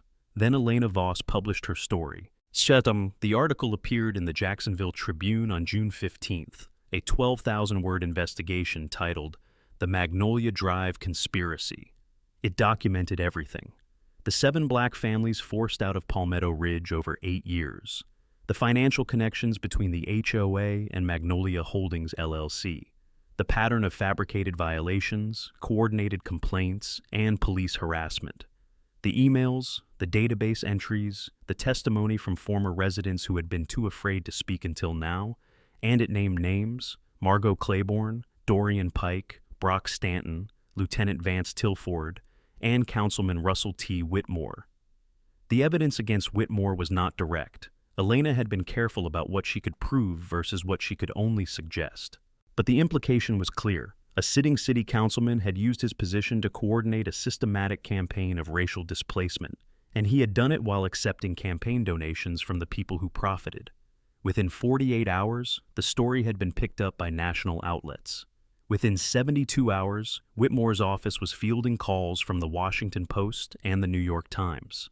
On June 18th, the Jacksonville City Council announced an emergency session to address matters of public concern. The council chamber was standing room only. Marlena sat in the front row, flanked by Camille Weston and Elena Voss. Behind them, the gallery was packed with residents, journalists, and, in the back row, a contingent of bikers in leather vests who had ridden in from across the state. The council president, a white-haired woman named Gloria Fernandez, called the meeting to order. Council President Fernandez, this emergency session has been convened to address allegations of misconduct by Councilman Russell Whitmore. Councilman Whitmore, you have been given the opportunity to respond to these allegations in a formal setting. Do you wish to make a statement? Whitmore stood. He was wearing his best suit and his most practiced expression of righteous indignation. Whitmore, I do. And I wanted to start by saying that everything published in that newspaper article is a lie. A fabrication by people who want to destroy me because I stand up for law and order in our community. He turned to face the gallery. Whitmore, these federal prosecutors, these outsiders, have come to our city to persecute a man who has served this community for 12 years. They've weaponized the Justice Department against a duly elected official. They've turned a routine police investigation into a national spectacle. And for what? Because a woman who moved into a neighborhood decided she didn't like the rules. Marlena felt the familiar tightening in her chest, the same feeling she had learned to control while in over 14 years of confronting people who believed their authority made them untouchable. She waited. Whitmore, I have never accessed any federal database. I have never coordinated with the HOA to target anyone, and I certainly never directed Lieutenant Tilford to harass Ms. Gaines. These are lies, pure and simple, spread by people who want to tear down everything this city has built. Council President Fernandez, thank you, Councilman. Ms. Gaines, as the complainant in this matter, you have been granted time to respond. The floor is yours. Marlena stood. For a moment, she said nothing, just looked at Whitmore, at the council members, at the packed gallery behind her. Then she began. Marlena Gaines. Councilman Whitmore says he never accessed any federal database.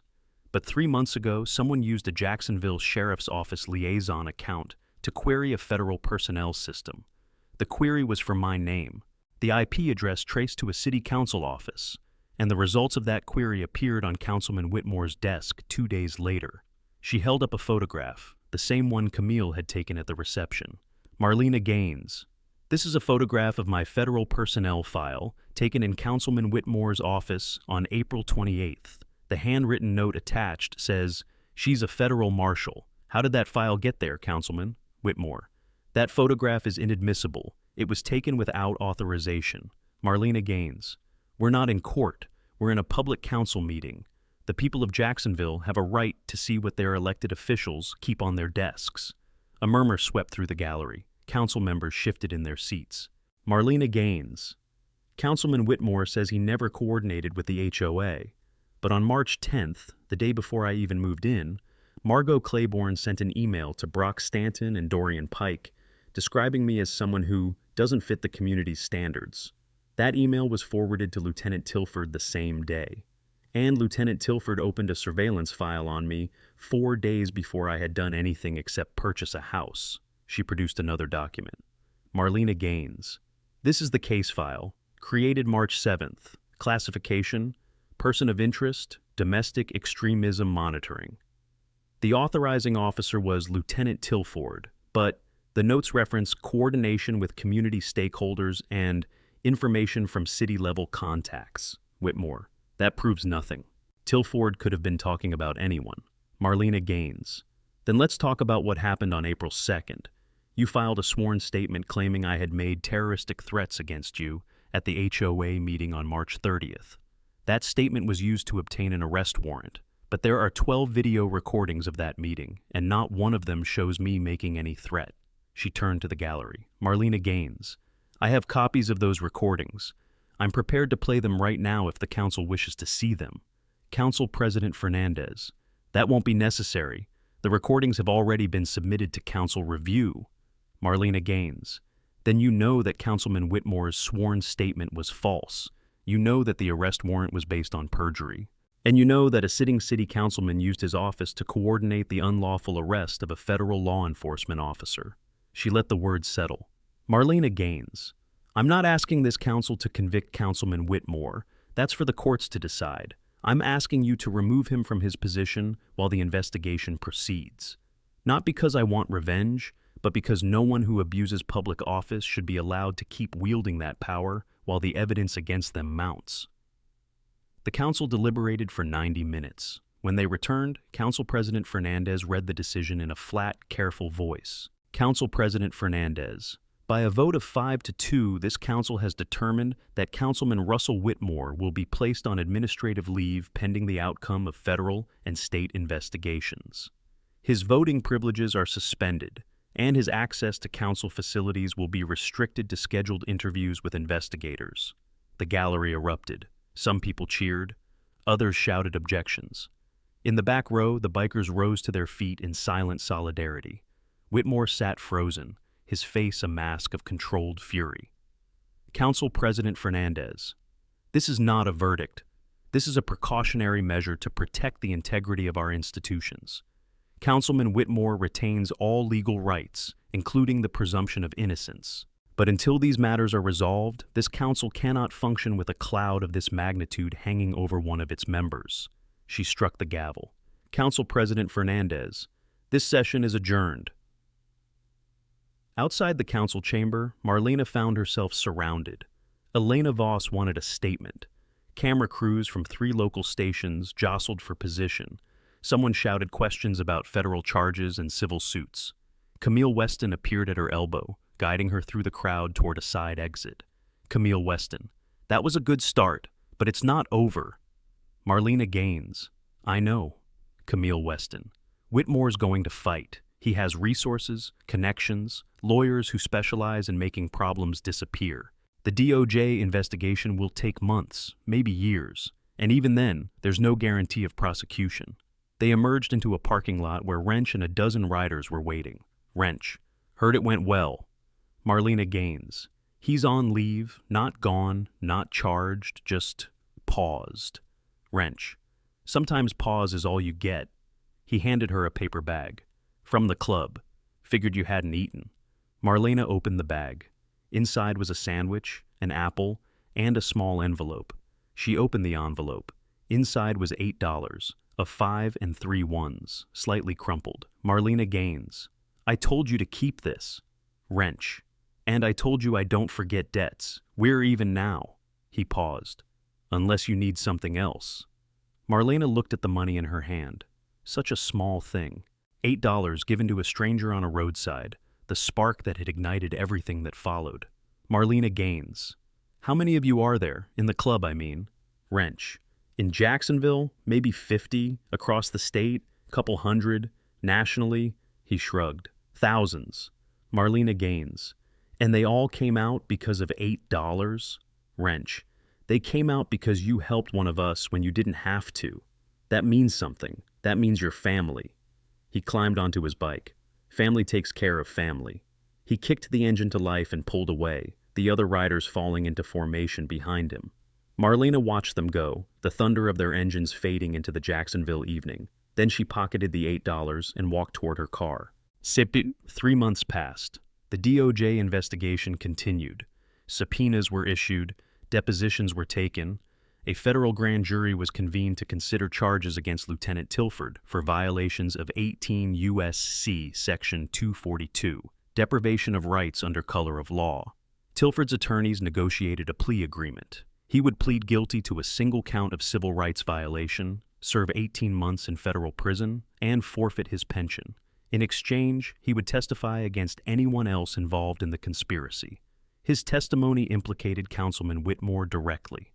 The councilman was indicted on September 4th. The charges included unauthorized access to federal databases, conspiracy to deprive civil rights, and perjury. He was released on $200,000 bond and ordered to surrender his passport. His trial was scheduled for the following spring. Legal experts predicted it would last 6 to 8 weeks, assuming it went to trial at all. Most cases settled. This one probably would too. Meanwhile, the HOA underwent what its new president, a retired schoolteacher named Dorothy Haynes, called a complete restructuring. The fabricated violations against Marlena were rescinded. The pending lawsuit over accumulated fines was withdrawn. A new non-discrimination policy was adopted, and an independent ombudsman was appointed to review future complaints. It was not justice. It was institutional self-preservation, the system protecting itself by jettisoning the people who had exposed its flaws. But it was something. On October 15th, Marlena received a call from the DOJ attorney handling the civil rights investigation. DOJ attorney: Ms. Gaines, I wanted to update you on the status of the pattern or practice inquiries into the Jacksonville Sheriff's Office. Marlena Gaines: Go ahead. DOJ attorney: We've completed our preliminary review. The findings support a pattern of discriminatory enforcement in several districts, including the one covering Palmetto Ridge. We're recommending a consent decree that would require independent monitoring, revised training protocols, and regular reporting on enforcement statistics. Marlena Gaines: How long will that take to implement? DOJ attorney: If the city cooperates, 18 months to 2 years for full implementation. Monitoring would continue for at least 5 years after that. Marlena absorbed this: years of oversight, years of incremental change, years of fighting the same battles in different forms. Marlena Gaines: And if the city doesn't cooperate, DOJ attorney, then we go to federal court and ask a judge to impose the reforms. That could take even longer, but the outcome would be the same. He paused. I know it's not the quick resolution you might have hoped for, but this is how institutional change happens. One policy at a time, one case at a time. Marlena Gaines: I understand. DOJ attorney: There's one more thing. The department would like to recognize your role in bringing this matter to light. Not publicly, we don't do that, but internally. Your service record will reflect a commendation for exceptional performance in the identification and documentation of civil rights violations. Marlena almost laughed. A commendation for being harassed, arrested, and nearly driven from her home. Marlena Gaines: Thank you. I appreciate the recognition. DOJ attorney: You've done important work here, Ms. Gaines. Most people in your situation would have walked away. You stayed and fought. That matters. She ended the call and sat in her kitchen, looking out of the window at Magnolia Drive. The street was quiet. Dina Pruitt's house had a for sale sign in the yard. She had announced her departure 2 weeks after Whitmore's indictment. The Claiborne residence was dark. Margot and her husband had relocated to a gated community in Palm Beach. The neighborhood was changing, slowly, imperfectly, but changing. On October 20th, Marlena checked her mailbox and found 2 items. The first was a letter from the Florida Bar Association notifying her that Dorian Pike had been suspended from practice pending an ethics investigation into his role in the Palmetto Ridge matter. The second was a plain white envelope with no return address. She carried both inside before opening the second envelope. Inside was a single sheet of paper, printed in a generic font on plain white stock. The message read, "You think this is over. It's not. We know where you live. We know your schedule. We know you walk to the mailbox at 5:15 every afternoon. Next time, there won't be cameras. Next time, there won't be witnesses. Next time, we'll be ready. Enjoy your victory while it lasts." Marlena read the message twice. Then she photographed it, placed the original in a plastic bag, and called the FBI field office in Jacksonville. 2 hours later, an agent arrived to collect the evidence. He assured her they would analyze the paper, the printing, and any trace evidence. He told her these threats were usually empty, intimidation tactics from people too cowardly to act. He told her not to worry. Marlena thanked him and closed the door. Then she checked the locks, twice, and sat down at her kitchen table with her black notebook. She wrote the date, the time, and a description of the letter. At the bottom of the page, she added 2 words, "Not finished." That evening, as the sun set over Magnolia Drive, Marlena heard the familiar rumble of a motorcycle approaching. She walked onto her porch and watched Wrench pull up to the curb on his Heritage Softail. He killed the engine, but did not dismount. Wrench. Heard about the letter. Marlena Gaines. Word travels fast. Wrench. Friend at the FBI office owed me a favor. He paused. You okay? Marlena considered the question. Was she okay? She had been harassed, arrested, threatened. She had exposed a conspiracy that reached into the highest levels of local government. She had won, partially, imperfectly, the way justice always came in a system designed to protect its own. And now, someone was telling her it was not over. Marlena Gaines. I've been better. I've been worse. Wrench. You want protection? I can have people here around the clock. Nobody gets close without us knowing. Marlena Gaines. I appreciate that, but I think I need to handle this part myself. Wrench. Suit yourself, but the offer stands. Always. He reached into his vest pocket and pulled out something small. Almost forgot. Found this in my jacket from that first day. Been carrying it around ever since. He held out his hand. In his palm was a crumpled receipt from the gas station where Marlena had given him money. The transaction record of $3.42 for fuel, paid in cash. Wrench. Proof that it happened, in case anyone ever asks. Marlena took the receipt and looked at it. Such a small thing, a few dollars, a moment of kindness to a stranger. Marlena Gaines. Why did you keep this? Wrench. Because it mattered. Because you didn't know who I was and you helped me anyway. That's rare. He started the engine. World's full of people who only help when there's something in it for them. You're not one of those people. That's why we came. That's why we stayed. That's why we'll keep coming.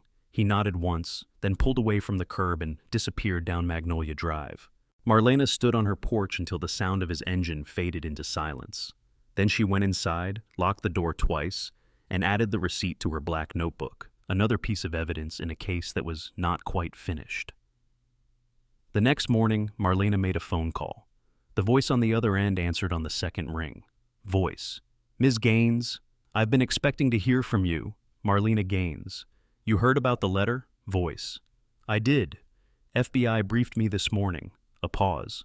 What do you need? Marlena Gaines. I need to know who sent it. Voice.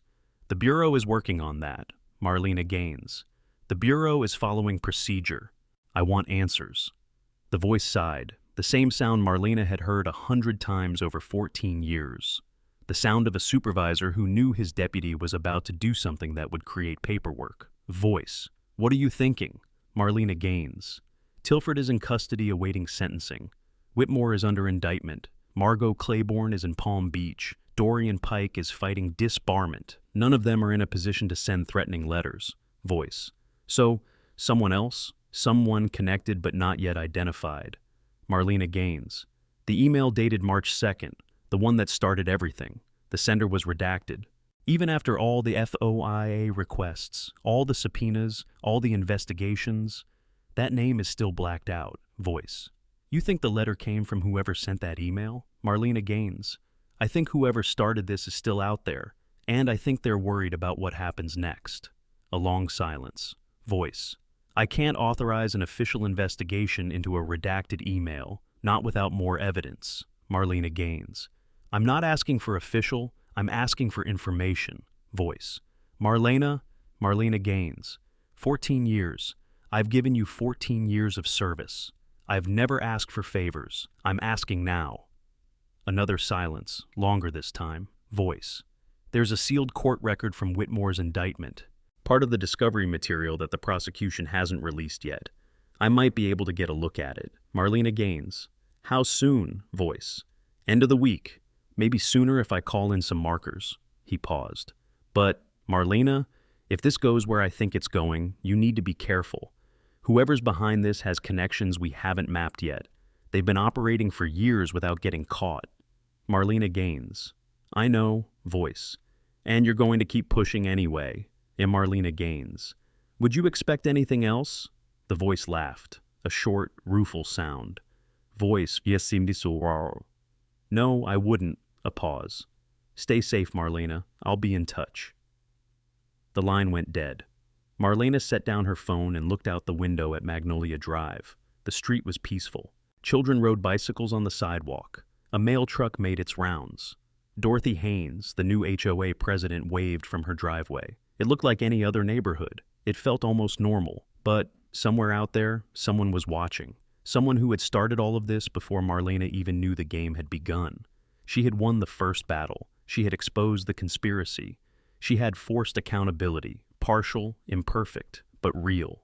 Now she needed to find the person who had set everything in motion, the one whose name was still redacted, the one who had known she was a federal marshal before she arrived, the one who had sent a letter promising that next time there would be no witnesses. The sealed court record arrived 5 days later. It was delivered by courier, a thick manila envelope marked confidential, addressed to Marlena Gaines at the U.S. Marshal Service Jacksonville office. Inside was a summary of discovery materials from United States for Whitmore. Most of it was familiar: emails, database logs, testimony transcripts. But on the third page, Marlena found something new: a name. The email dated March the 2nd, the one that had triggered everything, had been sent from an account registered to the Jacksonville Chamber of Commerce. The account holder was listed as the Chamber's Director of Community Development. The name was Vanessa Whitmore, Councilman Whitmore's wife. Marlena stared at the name for a long time. The wife, not the councilman himself. The wife who had access to her husband's contacts, his networks, his systems. The wife who could operate in the shadows while her husband played the public role. The wife who had known Marlena was coming before anyone else did. She thought about the threatening letter, the specific details, the mailbox at 5:15, the schedule, the surveillance. Someone had been watching her for months. Someone with resources and patience. Someone who had not been indicted. Someone who was still free. Marlena picked up her phone and dialed Camille Weston. Camille Weston. Marlena, what is it? Marlena Gaines. Vanessa Whitmore, the councilman's wife. She's the one who started all of this. A pause. Camille Weston. I know. I've seen the discovery material. Marlena Gaines. Then why wasn't she indicted? Camille Weston. Because her lawyers are better than ours. She's cooperating with the prosecution, turned state's evidence in exchange for immunity. Her testimony is what sealed the case against her husband. Marlena felt something cold settle in her stomach. Marlena Gaines. She's the one who sent the threatening letter. Camille Weston, we can't prove that. Marlena Gaines. She was the original source. She's the one who flagged me before I moved in. And now she's going to walk free while her husband goes to prison? Camille Weston. That's how the system works, Marlena. Sometimes you have to let the smaller fish go to catch the bigger one. Marlena Gaines. She's not a smaller fish. She's the architect. Camille Weston. I know. But without more evidence, something that ties her directly to the letter, to ongoing harassment, my hands are tied. Marlena was silent for a long moment. Marlena Gaines. Then I'll get the evidence. Camille Weston. Marlena Gaines. 14 years of service. I know how to build a case. I know how to be patient. And I know that some people don't stop until someone stops them. Camille Weston. This isn't your job. You're the victim here, not the investigator. Marlena Gaines. I'm both. She ended the call before Camille could argue. Sambar. That night, Marlena sat on her porch as the sun went down over Magnolia Drive. The street was quiet. The magnolia tree in her backyard rustled in the evening breeze. Somewhere down the block, someone was grilling dinner, the smell of charcoal and seasoned meat drifting on the air. Normal, peaceful, the kind of evening that made you forget the battles that had been fought to make it possible. Marlena thought about Vanessa Whitmore, the immunity deal, the threatening letter, the game that was not quite finished. She thought about Wrench and the bikers who had shown up for a stranger, about Camille Weston, who had watched from the shadows for years before stepping into the light, about Elena Voss, whose story had forced a city to confront what it preferred to ignore. She thought about the $8 she had given to a man on the side of the road, Such a small thing, such an insignificant gesture, and everything that had followed. Sometimes the smallest acts of kindness set the largest wheels in motion. Sometimes one moment of human connection could reshape the entire landscape. And sometimes even when you win, the fight is not over. Wow. Marlena went inside as the last light faded from the sky. She checked the locks twice and sat down at her kitchen table with her black notebook. On a fresh page, she wrote a name, Vanessa Whitmore. Below it, she began listing everything she knew, the timeline, the connections, the gaps in the official record. The DOJ investigation would continue, the trial would proceed, the consent decree would be implemented, and the reforms would unfold over years of incremental change. But Marlena Gaines was not waiting for the system to deliver justice. She was going to find it herself. 2 weeks later, on a Tuesday afternoon in early November, Marlena received a package. It arrived by UPS, no return address, postmarked from Miami. Inside was a USB drive and a handwritten note on plain paper. The note read, "I worked for her for 3 years. I know what she did. This is everything I have. Make it count." Marlena plugged the drive into a secure laptop and began scrolling through the files. Emails, hundreds of them, dating back 5 years. Correspondence between Vanessa Whitmore and HOA boards across 3 counties. Instructions on how to identify undesirable residents. Templates for fabricated violations. Contact lists for sympathetic law enforcement officers. A pattern that stretched far beyond Palmetto Ridge. Marlena read for 3 hours without stopping. When she finished, she sat back in her chair and let out a long, slow breath. This was not a neighborhood conspiracy. This was an operation, organized, systematic, spanning years and jurisdictions. And she had just been given the evidence to prove it. Psunk. She called Camille Weston immediately. Marlena Gaines. "Check your secure email. I'm sending you something." Camille Weston. "What is it?" Marlena Gaines. "The whole picture. Every HOA she's targeted. Every officer she's recruited. Every family she's driven out." A long pause. Camille Weston. "Where did you get this?" Marlena Gaines. "Someone who was tired of being complicit. Does it matter?" Camille Weston. "If we're going to use it in court, yes. Chain of custody matters." Marlena Gaines. "It was mailed to me anonymously. I have the packaging, the postmark, the note. That's all I can give you." Another pause. Camille Weston. "This is enough to revoke her immunity deal. This shows ongoing criminal activity she didn't disclose when she made her cooperation agreement." Marlena Gaines. "Then do it." Camille Weston. "I will. But, Marlena, this is going to get ugly. She has resources. She has lawyers. And she's not going to go quietly." Marlena Gaines. "Neither am I." Esau. The new indictment was unsealed on November 28th, Thanksgiving week, when Vanessa Whitmore had expected to be serving turkey to her extended family instead of surrendering to federal marshals. The charges included conspiracy to violate civil rights, wire fraud, and witness intimidation. The evidence was comprehensive, the pattern was undeniable, and this time, there would be no immunity deal. Marlena watched the news coverage from her living room, the sound muted, the images flickering across the screen. Vanessa Whitmore in handcuffs, led into the federal courthouse, attorneys making statements on the courthouse steps. Protesters gathered outside, some supporting her, some demanding justice. The phone rang. Marlena checked the screen. Wrench. "Wrench. You watching this?" Marlena Gaines. "I am." "Wrench. How does it feel?" Marlena considered the question. How did it feel to watch the person who had tried to destroy her life being marched into custody? To know that the system, for all its flaws, all its delays, all its imperfections, had finally delivered something resembling accountability. Marlena Gaines. "It feels like a start." Wrench. "Not an ending?" Marlena Gaines. "Endings are for movies. This is real life. There's always another fight." Wrench. "True enough." A pause. "Club's doing a ride this weekend. Charity thing for families who've been displaced by HOA harassment. Figured you might want to know." Marlena Gaines. "You're doing charity rides now?" Wrench. "You inspired us." She could hear the smile in his voice. $8 can change the world. That's what we've been telling people." Marlena laughed, a genuine laugh, the first in weeks. Marlena Gaines. "I'll think about it." Wrench. "You do that."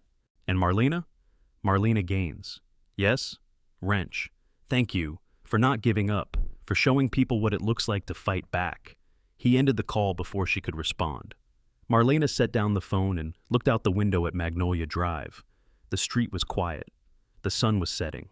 Somewhere down the block, a child was learning to ride a bicycle, wobbling and laughing and falling and getting up again. This was her home. She had fought for it. She had bled for it, and she was not leaving. The system was broken. The people who ran it were flawed. Justice was slow and imperfect and sometimes did not come at all. But today, it had come. And tomorrow, she would wake up and keep fighting. One case at a time, one day at a time, one small act of courage at a time. Better. If this story hit you in the heart, make sure you hit subscribe right now, because these true stories of everyday heroes fighting back against injustice are exactly what this channel is all about. 6 months later, on a warm spring evening, Marlena Gaines stood on her porch and watched the sun set over Palmetto Ridge.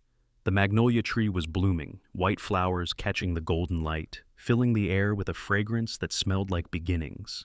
The federal cases had concluded. Councilman Whitmore had been convicted on all counts and sentenced to 4 years in federal prison. Vanessa Whitmore had received 3 years. Lieutenant Tilford was serving his 18 months. Dorian Pike had been disbarred and was facing civil suits from 7 former clients. The Jacksonville Sheriff's Office was operating under a federal consent decree, monitored by independent auditors who issued quarterly reports on compliance. The Palmetto Ridge HOA had new leadership, new policies, and 2 new black families who had moved in without incident. It was not a perfect ending. Perfect endings did not exist, but it was enough. Marlena heard the rumble before she saw them, a distant thunder growing closer, resolving into the familiar sound of Harley-Davidson engines. She walked to the edge of her lawn and watched as the motorcycles rounded the corner onto Magnolia Drive. Wrench was in front, leading a formation of at least 50 riders. They pulled to a stop along the curb, engines cutting to silence, and Wrench climbed off his bike with a grin. Wrench. Heard the news about the sentencing. Thought we'd come celebrate. Marlena Gaines. 50 people is a lot of celebration. Wrench. We started a movement. People wanted to be part of it. He gestured toward the riders behind him. This is the $8 Brigade. That's what they're calling themselves now. Riders across the country who show up when black families are being harassed out of their homes. Marlena looked at them. Men and women of all ages, all backgrounds, united by leather vests and the belief that small acts of kindness could change the world. Marlena Gaines. You named a whole movement after $8? Wrench. Seemed fitting. He reached into his vest pocket and pulled out a patch, embroidered with a Harley silhouette and the words $8 Brigade. Figured you might want one, honorary member. Marlena took the patch and turned it over in her hands. Such a small thing, a piece of embroidered fabric, a symbol of connection forged from a moment when she had given everything she had to a stranger who needed it. Marlena Gaines. I'm honored. Wrench. You earned it. He glanced back at the riders. We've got a cookout planned at the park down the street, community thing. Everyone's invited. Neighbors, families, anyone who wants to be part of something good. Marlena looked down Magnolia Drive, at the houses where people had once watched her with suspicion, where phones had been raised to document her existence, where a 911 call had been made because a black woman was watering her lawn. Some of those same people were standing on their porches now, watching the bikers with expressions that ranged from curiosity to cautious welcome. The neighborhood had changed, slowly, imperfectly, but it had changed. Marlena Gaines. I'll be there. Wrench. Good. He climbed back onto his bike. Oh, and Marlena? Marlena Gaines. Yes? Wrench. That $8 you gave me, I never spent it on gas. Walked to the station and borrowed a can. Kept the money in my wallet ever since. He pulled out a crumpled 5 and 3 ones, the same bills Marlena had pressed into his hand on a road in almost a year ago. Wrench. Some debts are worth more than the money. This is one of them. He tucked the bills back into his wallet, kicked the engine to life, and rode toward the park, the formation falling in behind him. Marlena watched them go, 50 riders, 100 more joining from side streets, the rumble of engines filling Magnolia Drive like a promise. She went inside, changed her clothes, and walked to the park where the community was gathering. The smell of grilling meat, the sound of children laughing. The sight of neighbors, black and white, old and young, standing together in a space that had been contested ground not so long ago. Dorothy Haynes, the new HOA president, approached with a plate of food. Dorothy Haynes. Marshall Gaines, glad you could make it. Marlena Gaines. Glad to be here, Dorothy Haynes. I wanted to thank you for everything. I know it wasn't easy. Marlena Gaines. It wasn't, but it was worth it. Dorothy Haynes. The neighborhood's different now. Better, I think. People are actually talking to each other instead of watching from their windows. Marlena looked around at the gathering, at Wrench flipping burgers on a grill, at Elena Voss interviewing a young couple who had just moved in, at children running between the legs of bikers who looked fierce and were laughing like uncles at a family reunion. Marlena Gaines. That's all any of us can ask for. A chance to be seen as neighbors instead of threats. Dorothy Haynes. Well, you have that here, for whatever it's worth. Marlena accepted the plate of food and found a spot on a bench under an old oak tree. She ate slowly, watching the community she had fought for come together in the golden evening light.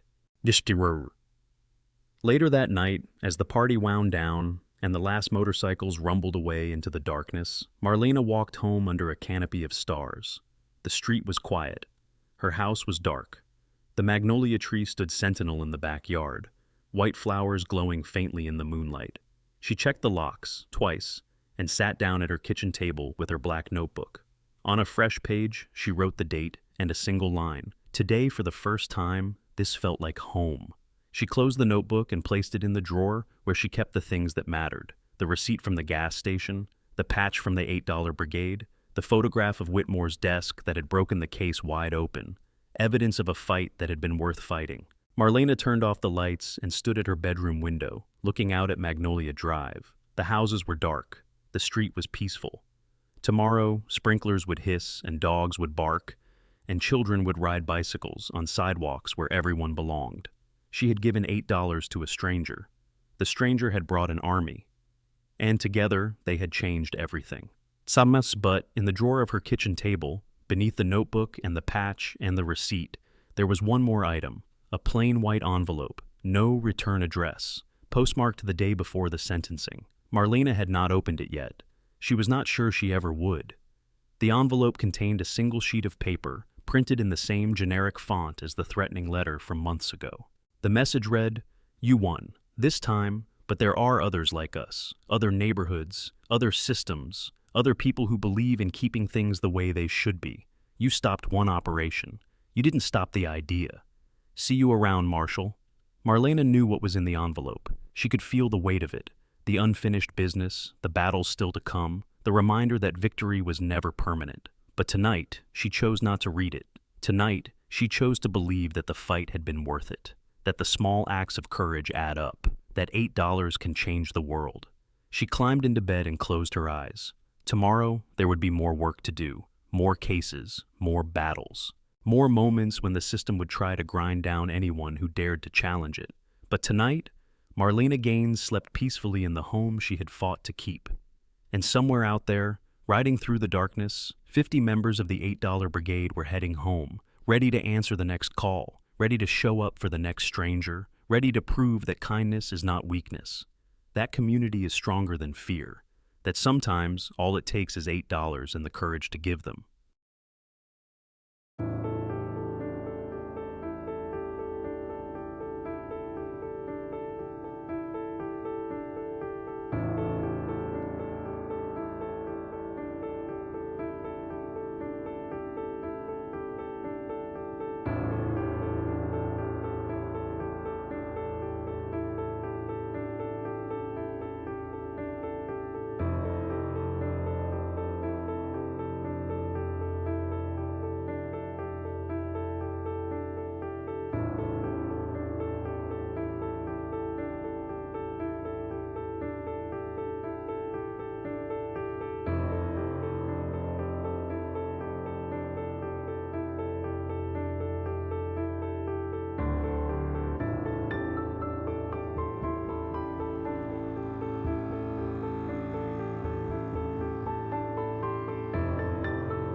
you for taking the time to watch this video today.